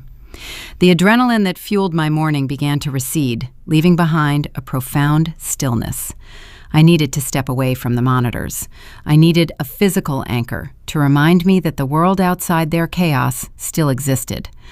I grabbed my keycard and walked out of my unit, stepping into the pristine hallway. The architecture of my building reflected everything the Richard family despised. It was a monument to modern synthetic precision. The walls were lined with frosted glass and brushed steel. The air smelled faintly of eucalyptus and filtered oxygen. I pressed the call button for the elevator and waited. The polished metal doors slid open with a soft hydraulic hiss. I stepped inside, leaning against the mirrored back wall as the cabin descended toward the ground floor lobby. My intention was simple.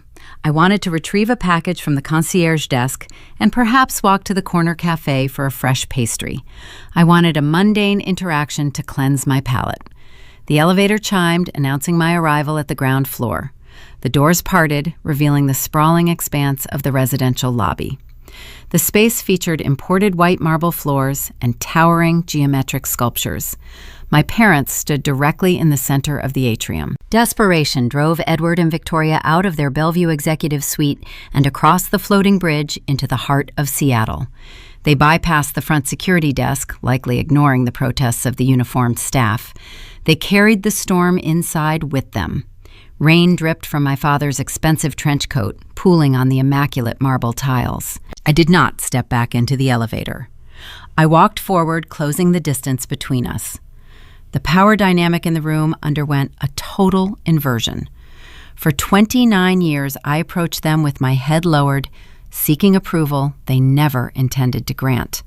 Now, they sought me out, standing on my territory. My eyes locked onto my mother. Victoria always utilized her wardrobe as a psychological weapon. She dressed to intimidate, wearing tailored armor designed to project flawless aristocratic superiority. Today, the armor was fractured. She wore a pale pink Chanel jacket, but the garment looked neglected. A deep, visible wrinkle ran across the right lapel. The pristine tweed fabric was stained with dark spots of rainwater. A single strand of her normally perfect silver hair clung damply to her cheek. That simple wrinkle exposed her unraveling sanity far more effectively than any tear or scream could ever achieve. Edward looked worse. His shoulders slumped, bearing the invisible weight of his ruined contracts and his son-in-law's embezzlement. He clutched a leather portfolio against his side, his knuckles white with tension. They spotted me walking toward the concierge desk. Victoria moved first, intercepting my path. She did not raise her voice. She did not bark orders the way she did on the voicemail earlier that morning. Instead, she deployed a far more insidious tactic. She reached back into her arsenal and pulled out the old manipulation scripts.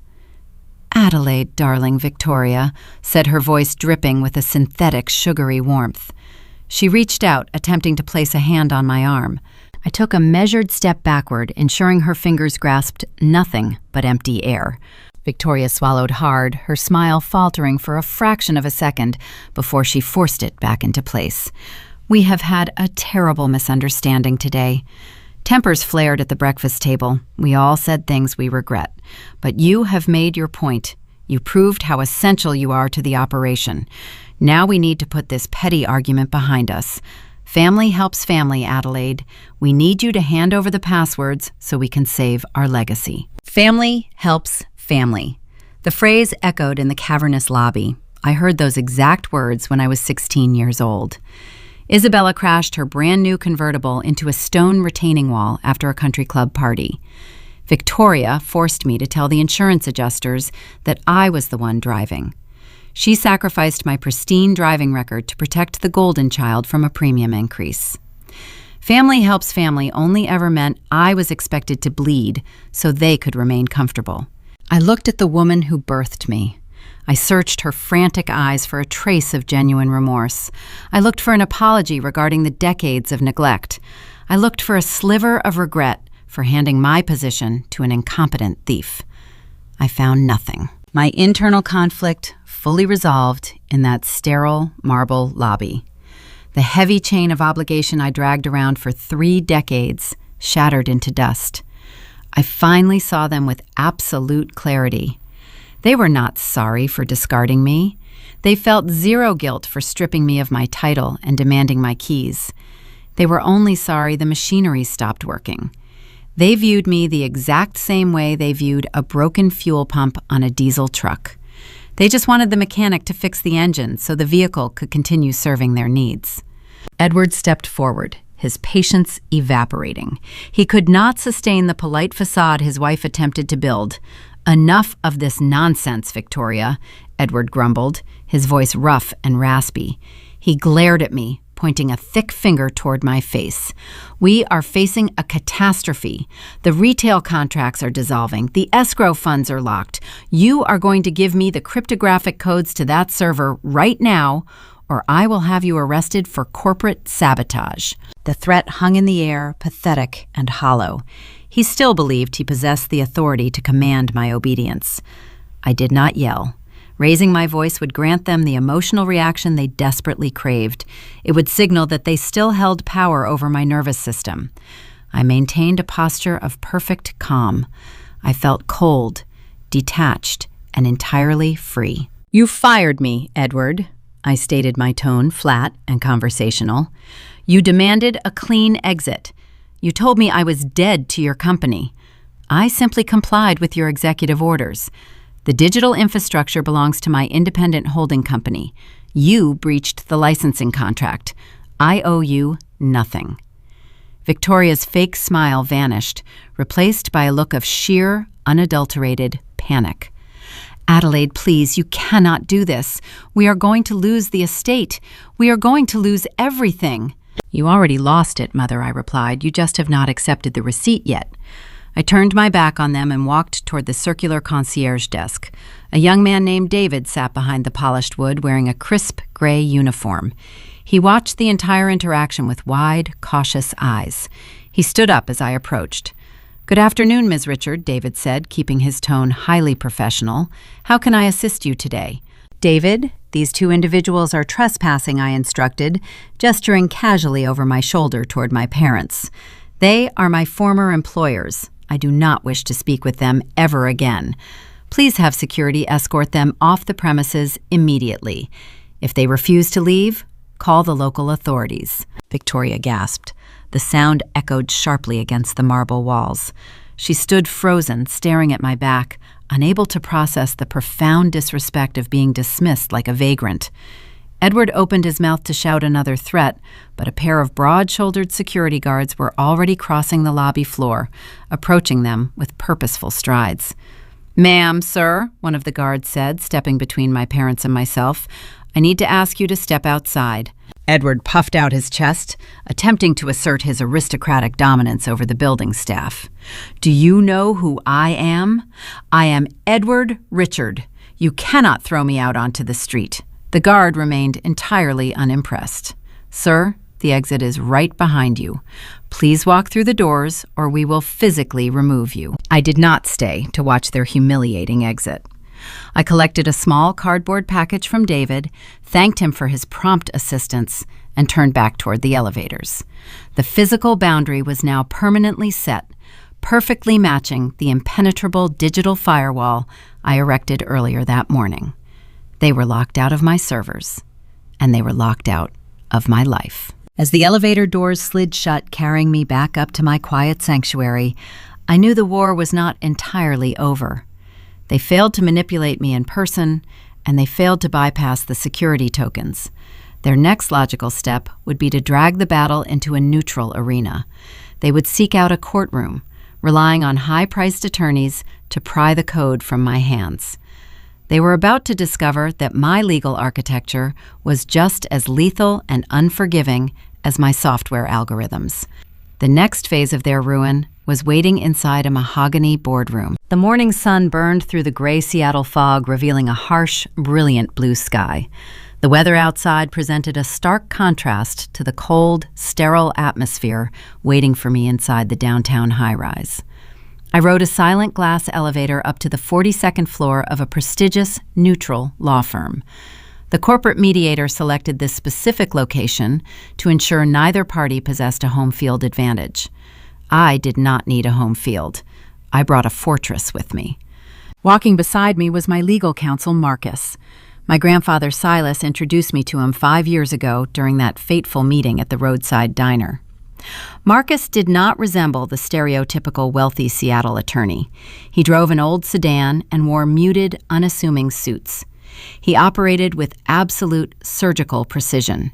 He never raised his voice in a courtroom or pounded his fists on a desk.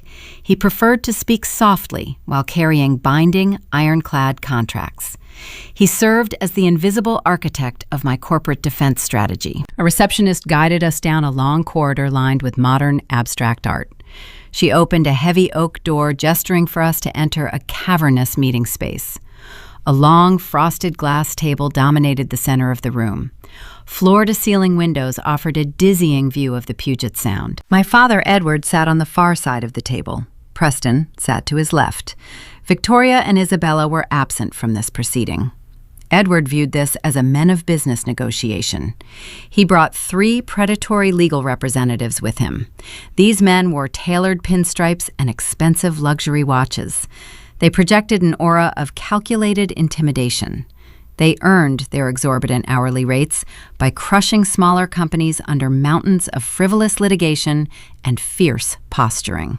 Marcus and I took our seats opposite them. I folded my hands in my lap, keeping my posture relaxed and observant. The lead litigator, a broad-shouldered man with a booming baritone voice, opened the meeting without a single pleasantry. He leaned over the glass table, locking his eyes onto mine. He launched into a highly rehearsed, vicious monologue.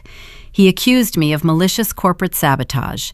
He utilized heavy, intimidating terminology, attempting to paint me as a disgruntled employee who deliberately destroyed a multi-million-dollar supply chain out of spite. He claimed my actions constituted federal extortion and a gross violation of fiduciary duty. He painted a picture of absolute financial devastation, stating that Richard Logistics suffered catastrophic losses in a single 24-hour period. He threatened me with immediate civil ruin and potential criminal prosecution if I did not surrender the cryptographic keys and restore their network access before noon. I sat perfectly still, allowing his threats to wash over me like a passing breeze. I shifted my gaze toward Edward. My father wore a deeply satisfied expression. He leaned back in his plush leather chair, observing the performance. He firmly believed the sheer volume of legal jargon would force my immediate surrender. He still viewed me as the frightened teenager he could bully into submission. He assumed his expensive attack dogs were effectively breaking my spirit. When the broad-shouldered advocate finally concluded his speech, he crossed his arms and demanded my response. He expected me to stammer or offer a tearful apology. I did not speak. I simply turned my head and gave Marcus a slight nod. Marcus opened his battered leather briefcase. He reached inside and extracted a single, thin manila folder. He placed his right hand flat against the cardboard cover and pushed it across the smooth frosted glass.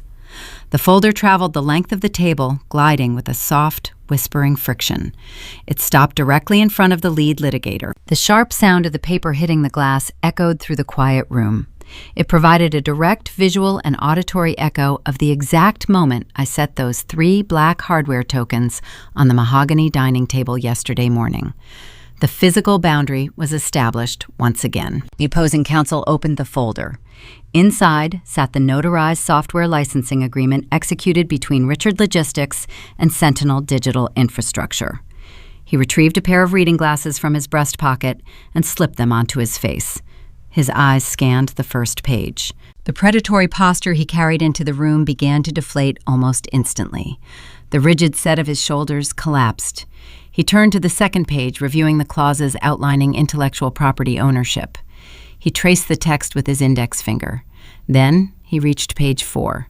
He read the termination and revocation protocols. These legal professionals realized they were swimming in a pool filled with battery acid. The lead attorney slid the document toward his 2 associates. They huddled together, whispering in hushed, frantic tones. Their previous bravado vanished, replaced by a palpable, creeping dread.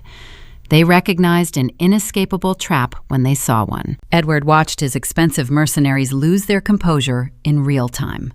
The smug satisfaction melted from my father's face. He shifted uncomfortably in his chair, looking from the whispering men to the thin manila folder. "What does it say?" Edward demanded, his voice carrying a nervous tremor. "Tell her we are filing an injunction." The lead litigator removed his glasses and rubbed the bridge of his nose. He refused to look at me, turning his body entirely toward his client. He cleared his throat, preparing to deliver the harsh reality of American corporate law. "Mr. Richard, we cannot file an injunction," the counsel explained, his booming voice reduced to a hesitant murmur. "Your company never owned the routing algorithm. You were merely renting a license from an independent holding company owned by your daughter.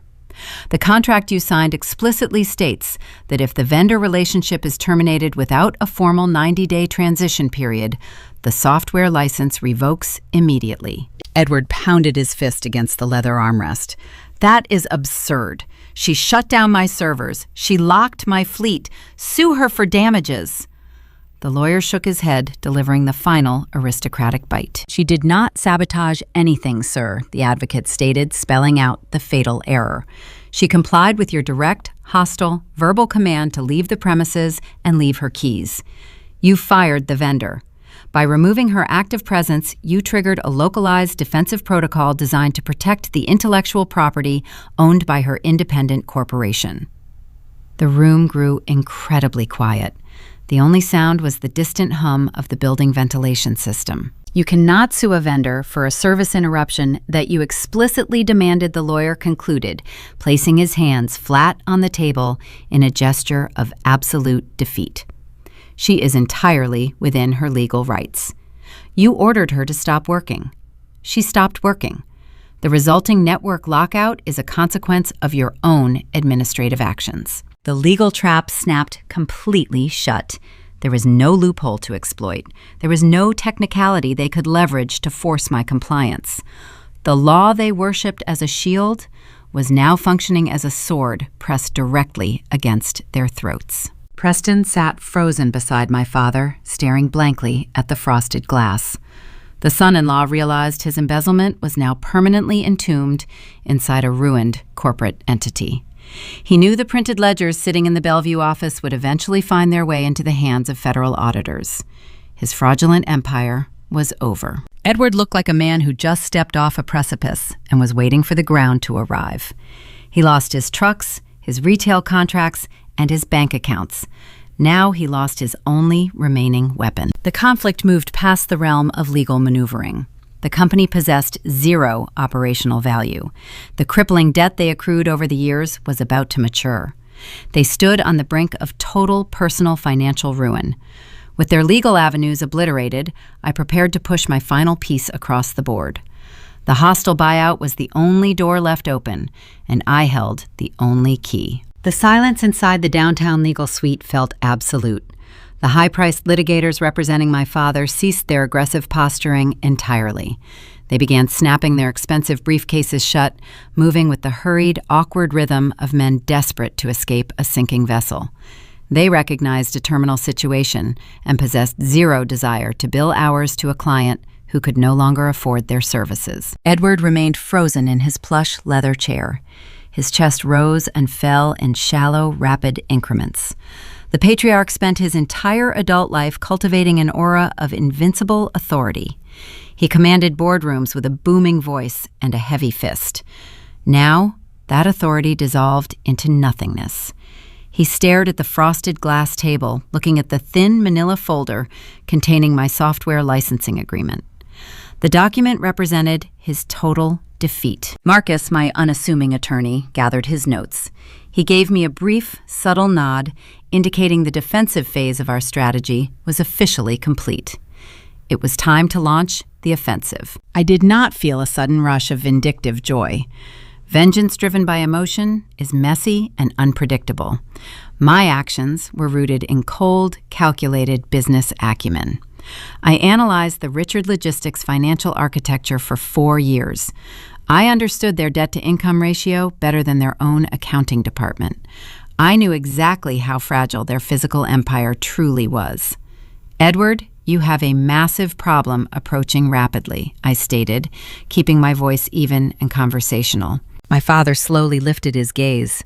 His eyes looked bloodshot and hollow. Your primary commercial loans are structured around continuous operational revenue, I explained, tracing a finger along the edge of the glass table. Without the daily escrow deposits from the independent contractors and the invoice payments from the retail clients, your accounts are hemorrhaging. You cannot service your corporate debt. By this Friday, those loans will enter a state of default. Preston slouched next to him, burying his face in his hands. The son-in-law understood the math. His embezzlement drained the emergency cash reserves, leaving the company with zero financial padding to absorb the shock of a total network lockout. When the commercial loans default, the banks will initiate a catastrophic public bankruptcy. I continued laying out the brutal reality of their situation. The creditors will freeze every remaining asset. They will liquidate the Tacoma distribution hub. They will auction the trucking fleet. Most importantly, they will seize the Lake Washington estate because you leveraged the mansion as collateral to secure those commercial credit lines. You are facing total personal financial ruin. Just as the magnitude of my words settled over the table, the heavy oak doors of the boardroom swung open. Victoria and Isabella rushed into the room. They received a frantic text message from Preston earlier that morning and rushed across the city expecting to witness my legal surrender. My mother wore a dark designer trench coat, attempting to restore her pristine, aristocratic image. Isabella clutched a luxury handbag, breathing heavily. They hurried toward the empty chairs on my father's side of the table. "What is happening?" Edward Victoria demanded, looking at the departing lawyers.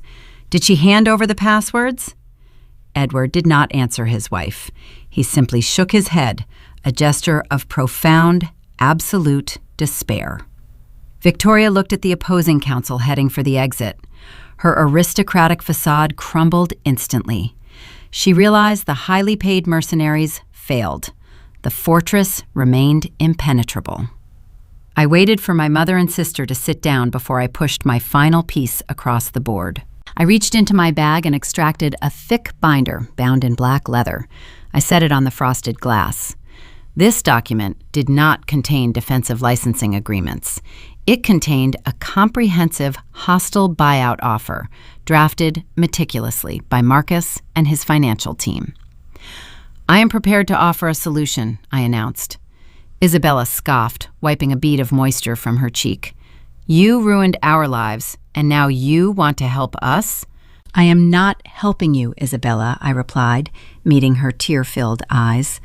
"I am purchasing the physical remnants of a dying corporation." I opened the black binder.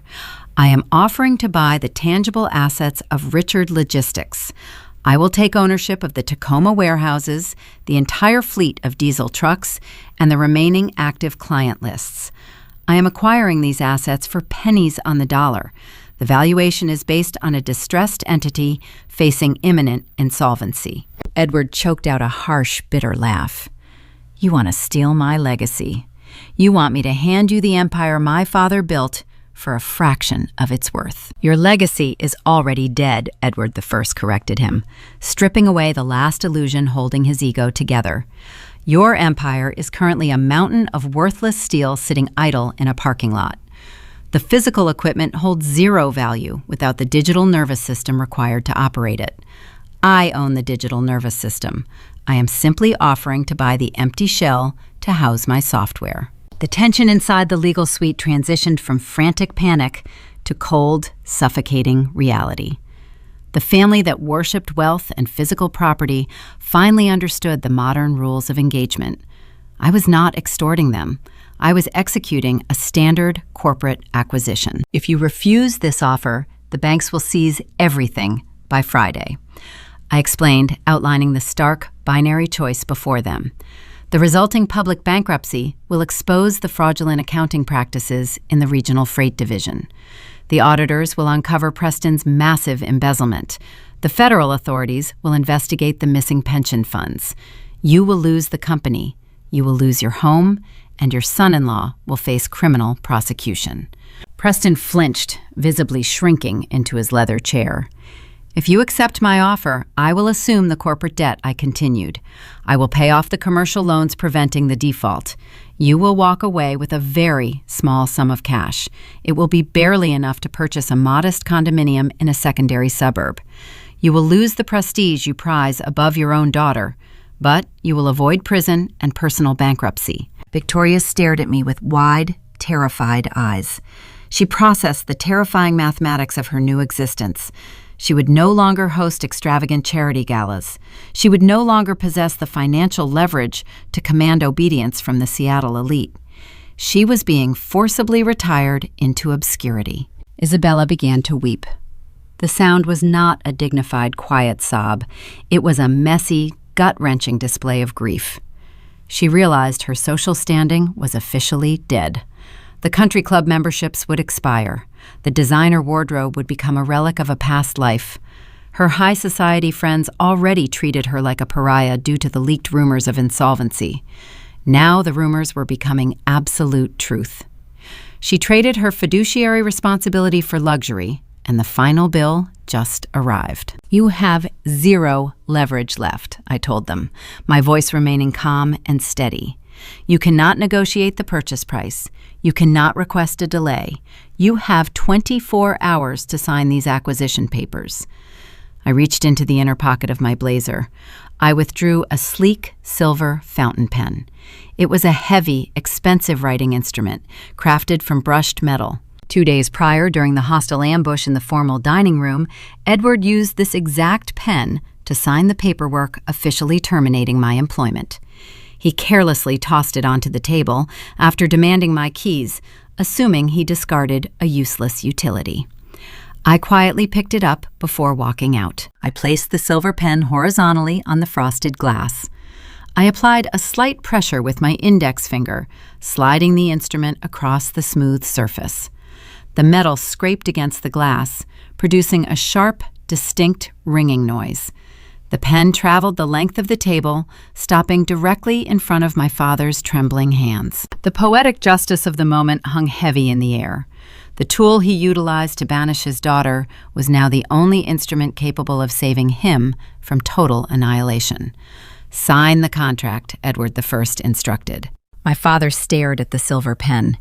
He looked at the thick black binder containing the terms of his surrender. He looked at his weeping daughter, his disgraced son-in-law, and his terrified wife. He finally understood the true cost of his technological arrogance. He built a kingdom on asphalt and diesel fumes, failing to recognize that the future was written in code. He treated the architect of that future like a peasant, and the architect responded by purchasing his kingdom for scrap. The patriarch realized he possessed absolutely no moves left on the board. The hostile buyout was not a negotiation. It was an ultimatum delivered with flawless legal precision. The trap was complete, and the walls were closing in rapidly. Edward reached out with a trembling hand. His fingers hovered over the silver fountain pen resting on the frosted glass. The boardroom felt like a vacuum, devoid of oxygen. He picked up the writing instrument. The brushed metal reflected the harsh overhead lighting. He unscrewed the cap with slow, agonizing movements.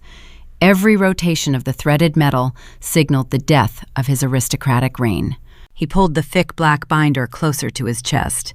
He turned to the final page containing the signature blocks. He pressed the nib of the pen against the crisp white paper. The dark ink bled onto the page, forming his name in jagged, uneven strokes. He signed away the warehouses in Tacoma. He signed away the fleet of 70 diesel trucks. He transferred ownership of every remaining retail client list. He surrendered the physical shell of Richard Logistics for a fraction of its true value. When he finished the final initial, he dropped the pen. It clattered against the glass, producing a hollow, defeated sound. Marcus leaned forward and collected the binder. My unassuming attorney flipped through the pages, inspecting every signature with surgical precision. He checked the dates and the notarized seals. He closed the leather cover and offered me a single, confirming nod. The acquisition was officially complete. Sentinel Digital Infrastructure now owned the tangible assets of the fallen empire. Edward slumped back into his plush leather chair. His breathing sounded shallow and ragged. He looked like a hollowed-out husk of the formidable patriarch I knew during my childhood. "We will take the settlement funds and retire to the Lake Washington property," Edward declared, his voice lacking any real conviction. "We will live quietly. Preston will find a new venture. We can restructure our personal finances and maintain the estate. The house is paid for." His statement introduced a staggering level of financial ignorance. Edward still believed his personal wealth existed in a vacuum, separate from his corporate failures. Victoria nodded eagerly, latching onto the fantasy. She spent 2 decades transforming that sprawling mansion into a monument of high society prestige. She imported rare Italian marble for the foyer. She commissioned custom wrought iron gates bearing the family crest. She hosted elaborate charity galas in the manicured gardens, attempting to emulate European royalty. The house was her ultimate status symbol. She loved the architecture of that building far more than she ever loved her own daughters. It served as her fortress, protecting her from the common world. I looked at my mother and felt a chill radiate through my veins. They truly did not understand the modern banking system. The tension in the room seemed to dissipate following the signed agreement, but the true climax was only just arriving. The minor conflict of the corporate buyout resolved, giving way to a devastating secondary catastrophe. I knew a truth they were about to discover. Wealthy individuals in American elite circles rarely utilize traditional residential mortgages. They employ portfolio loans and dynamic lines of credit. They leverage their corporate equity to fund their opulent personal lifestyles. Edward collateralized the Lake Washington estate against the valuation of the regional freight division. He pledged the company's stock as a guarantee to secure the loans funding his waterfront mansion. Modern financial institutions do not rely on human bankers to monitor those sprawling, intricate loans. They utilize automated risk assessment algorithms. These digital programs constantly monitor corporate health, stock valuations, and public filings in real time.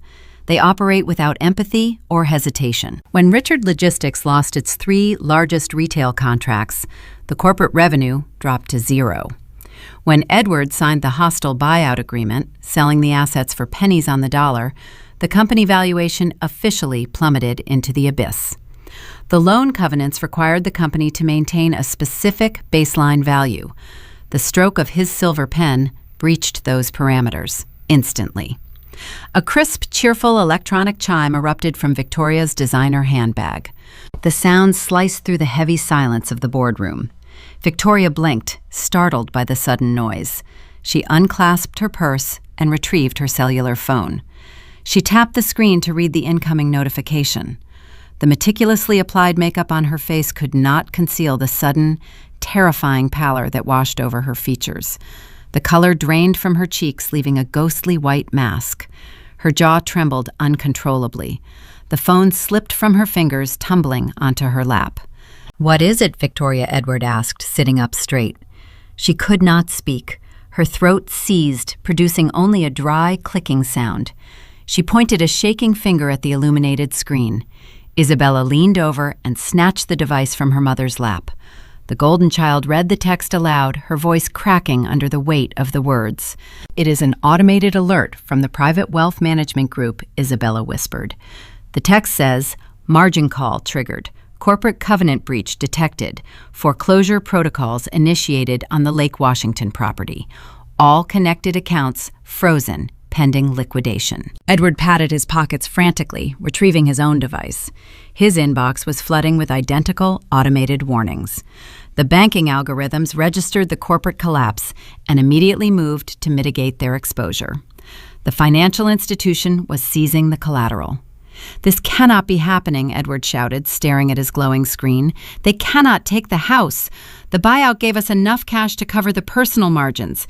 We have the settlement money." "I am afraid the banking software operates faster than standard wire transfers," Edward, I explained, keeping my tone strictly conversational. "The risk assessment programs detected the insolvency the moment the public retail contracts were severed.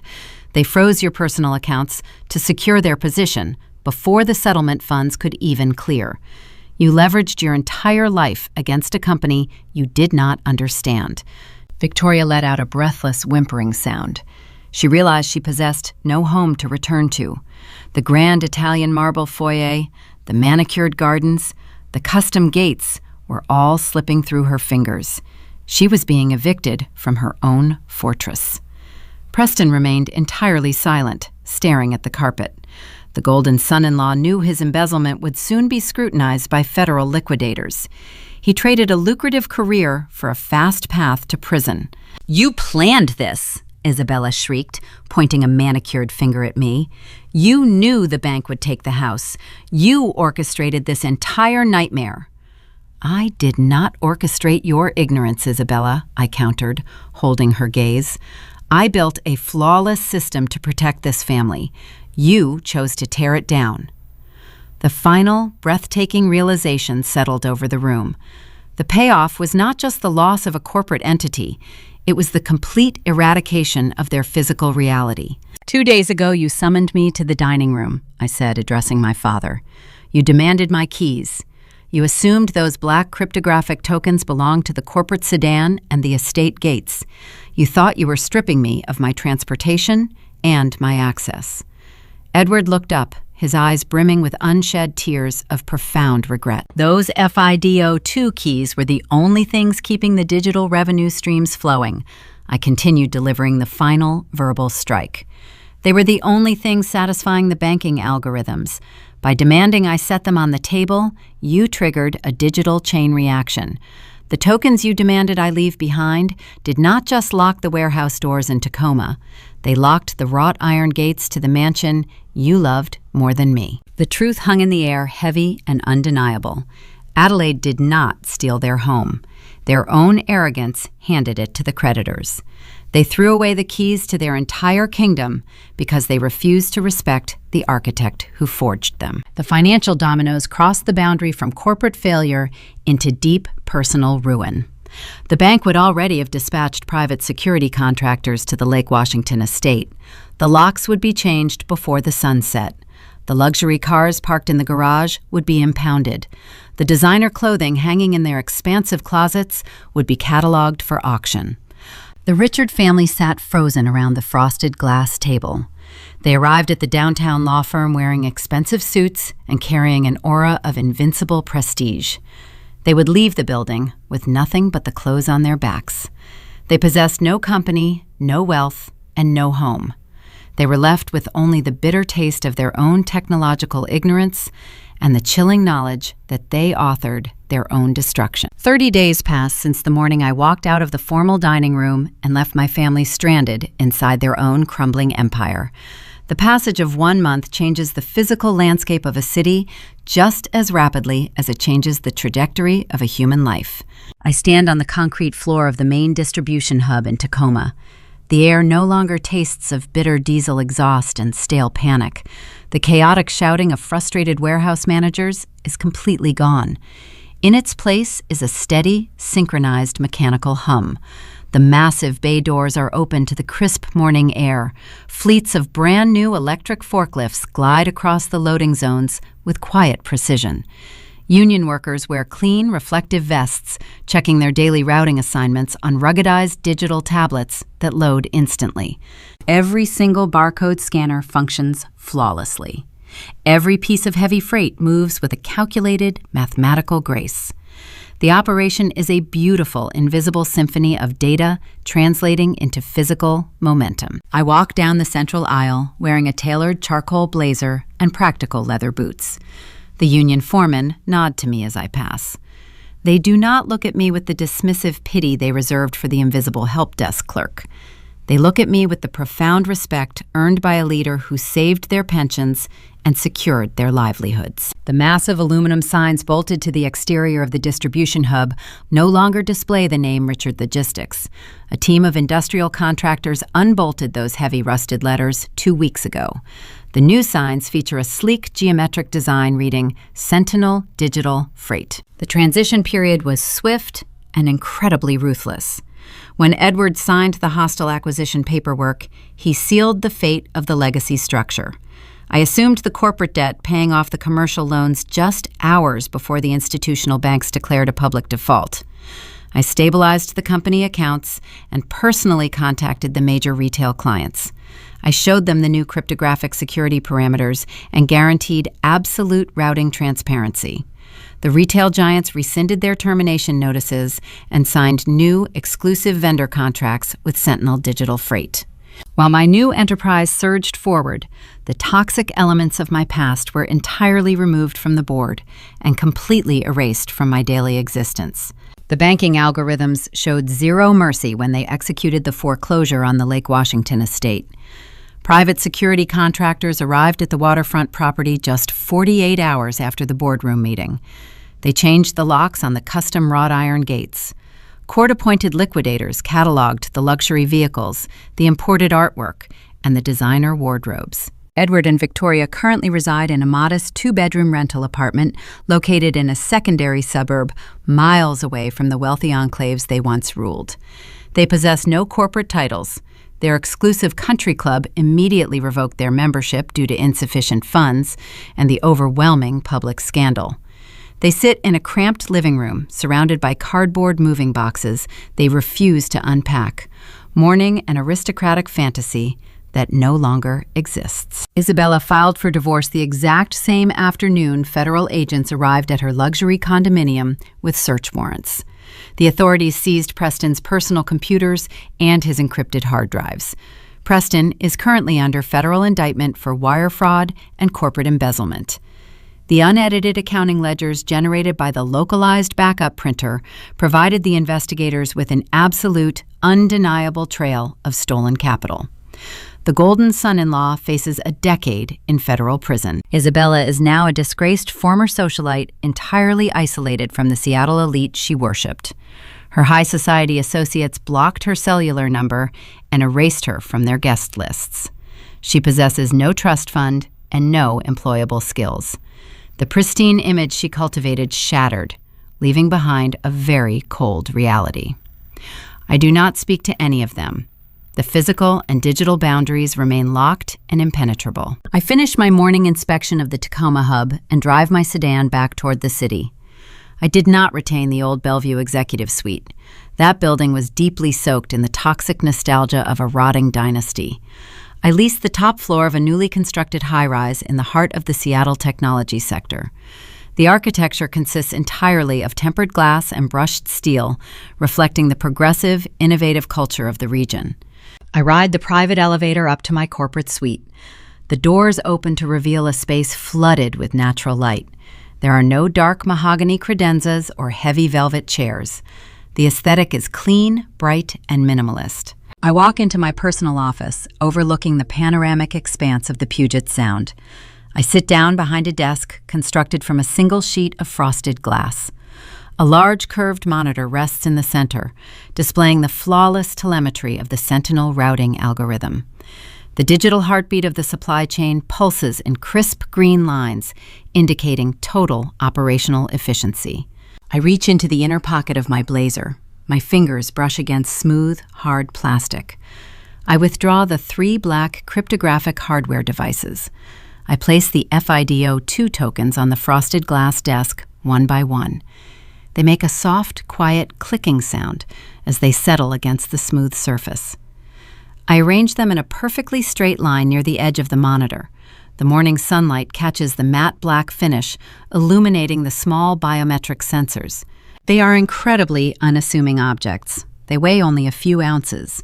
Yet these 3 tiny pieces of plastic served as the catalyst for the greatest structural collapse in Seattle corporate history. They dismantled an empire forged in steel and replaced it with a kingdom built on code. I look at the tokens and take a slow, deep breath. They serve as a permanent, quiet monument to the specific morning I finally stopped shrinking myself to fit their narrow narrative. For 29 years, I believed my worth was inherently tied to my utility. I lived under the dangerous delusion that if I simply absorbed their cruelty, fixed their mistakes, and generated enough capital, they would eventually learn to respect me.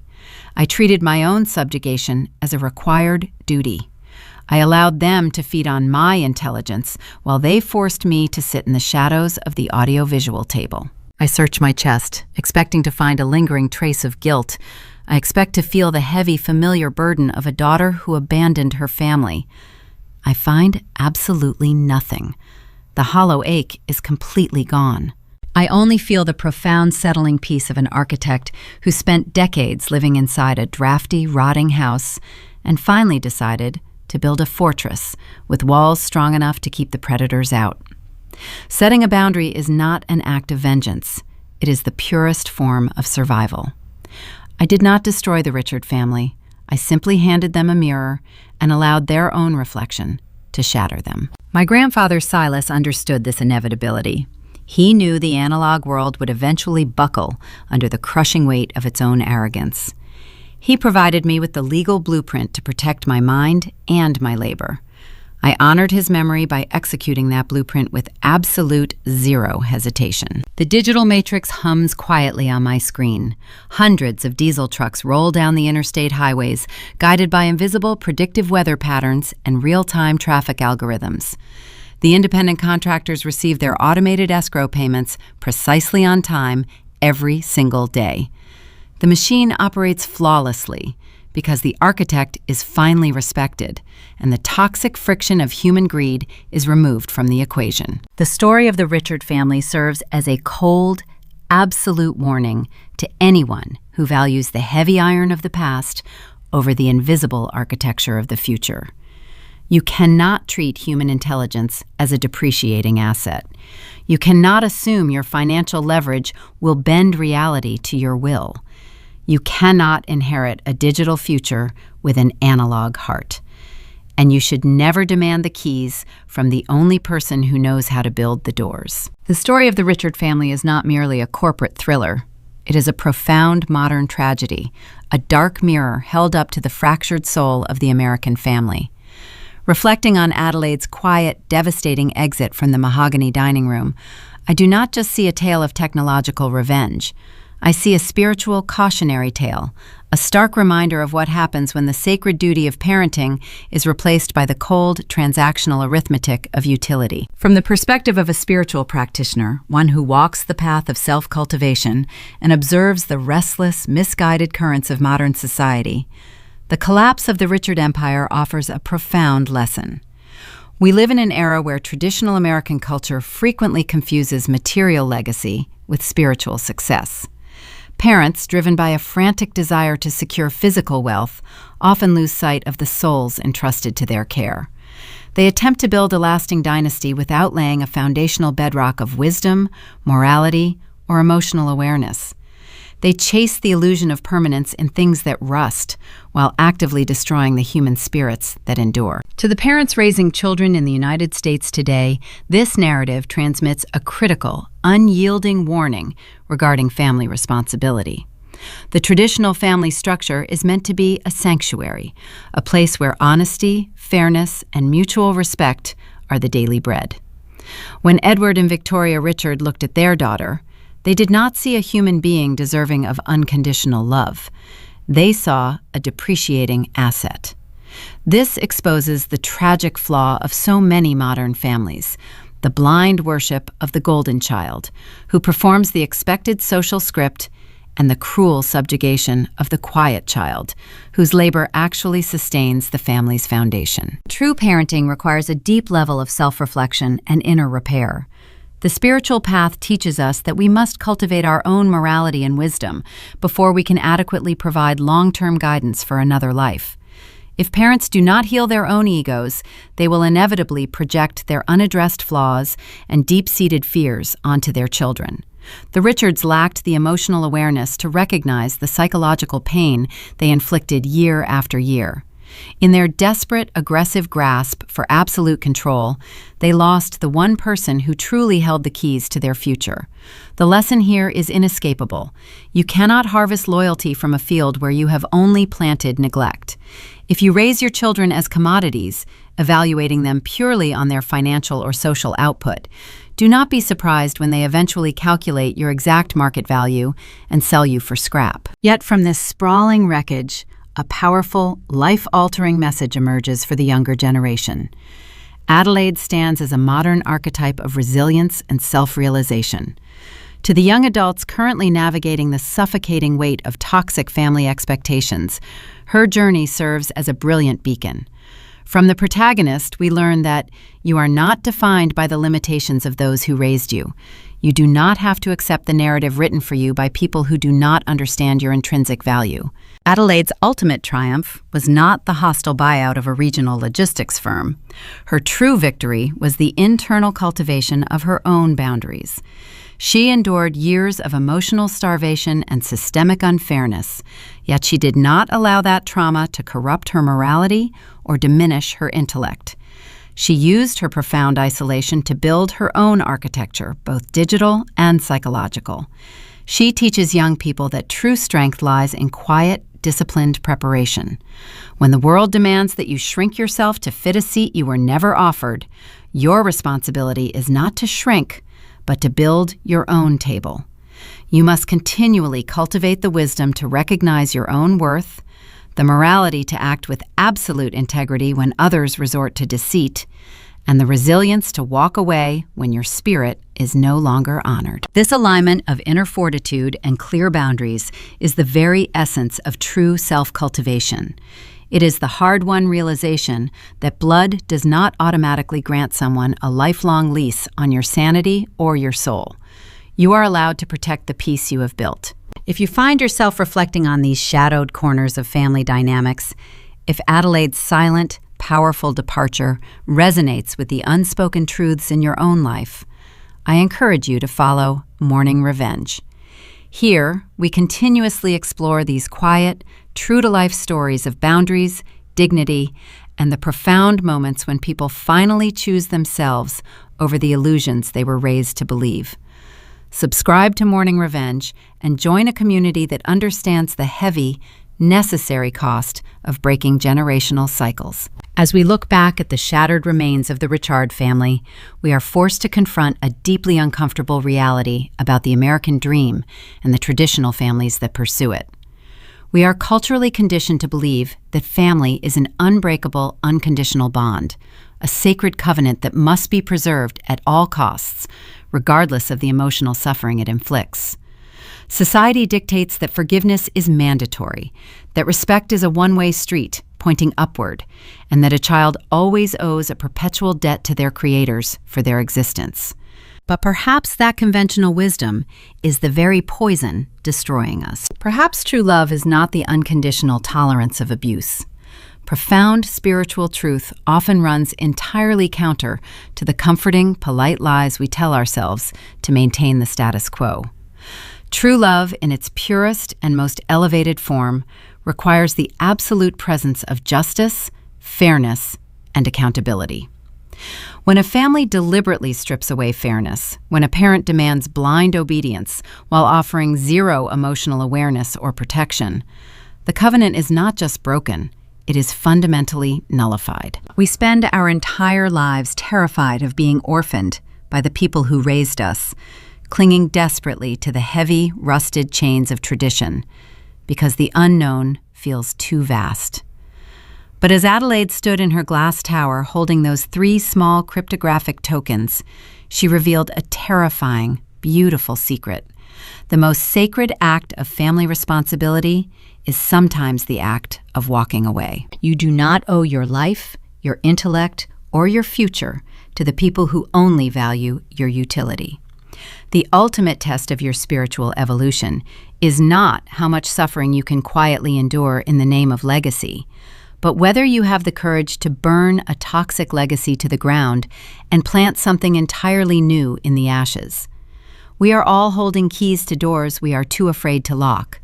The question that remains, lingering in the quiet moments of the night, is this: when the people who were supposed to protect you demand that you leave your keys on the table, will you have the wisdom to realize they are finally setting you free?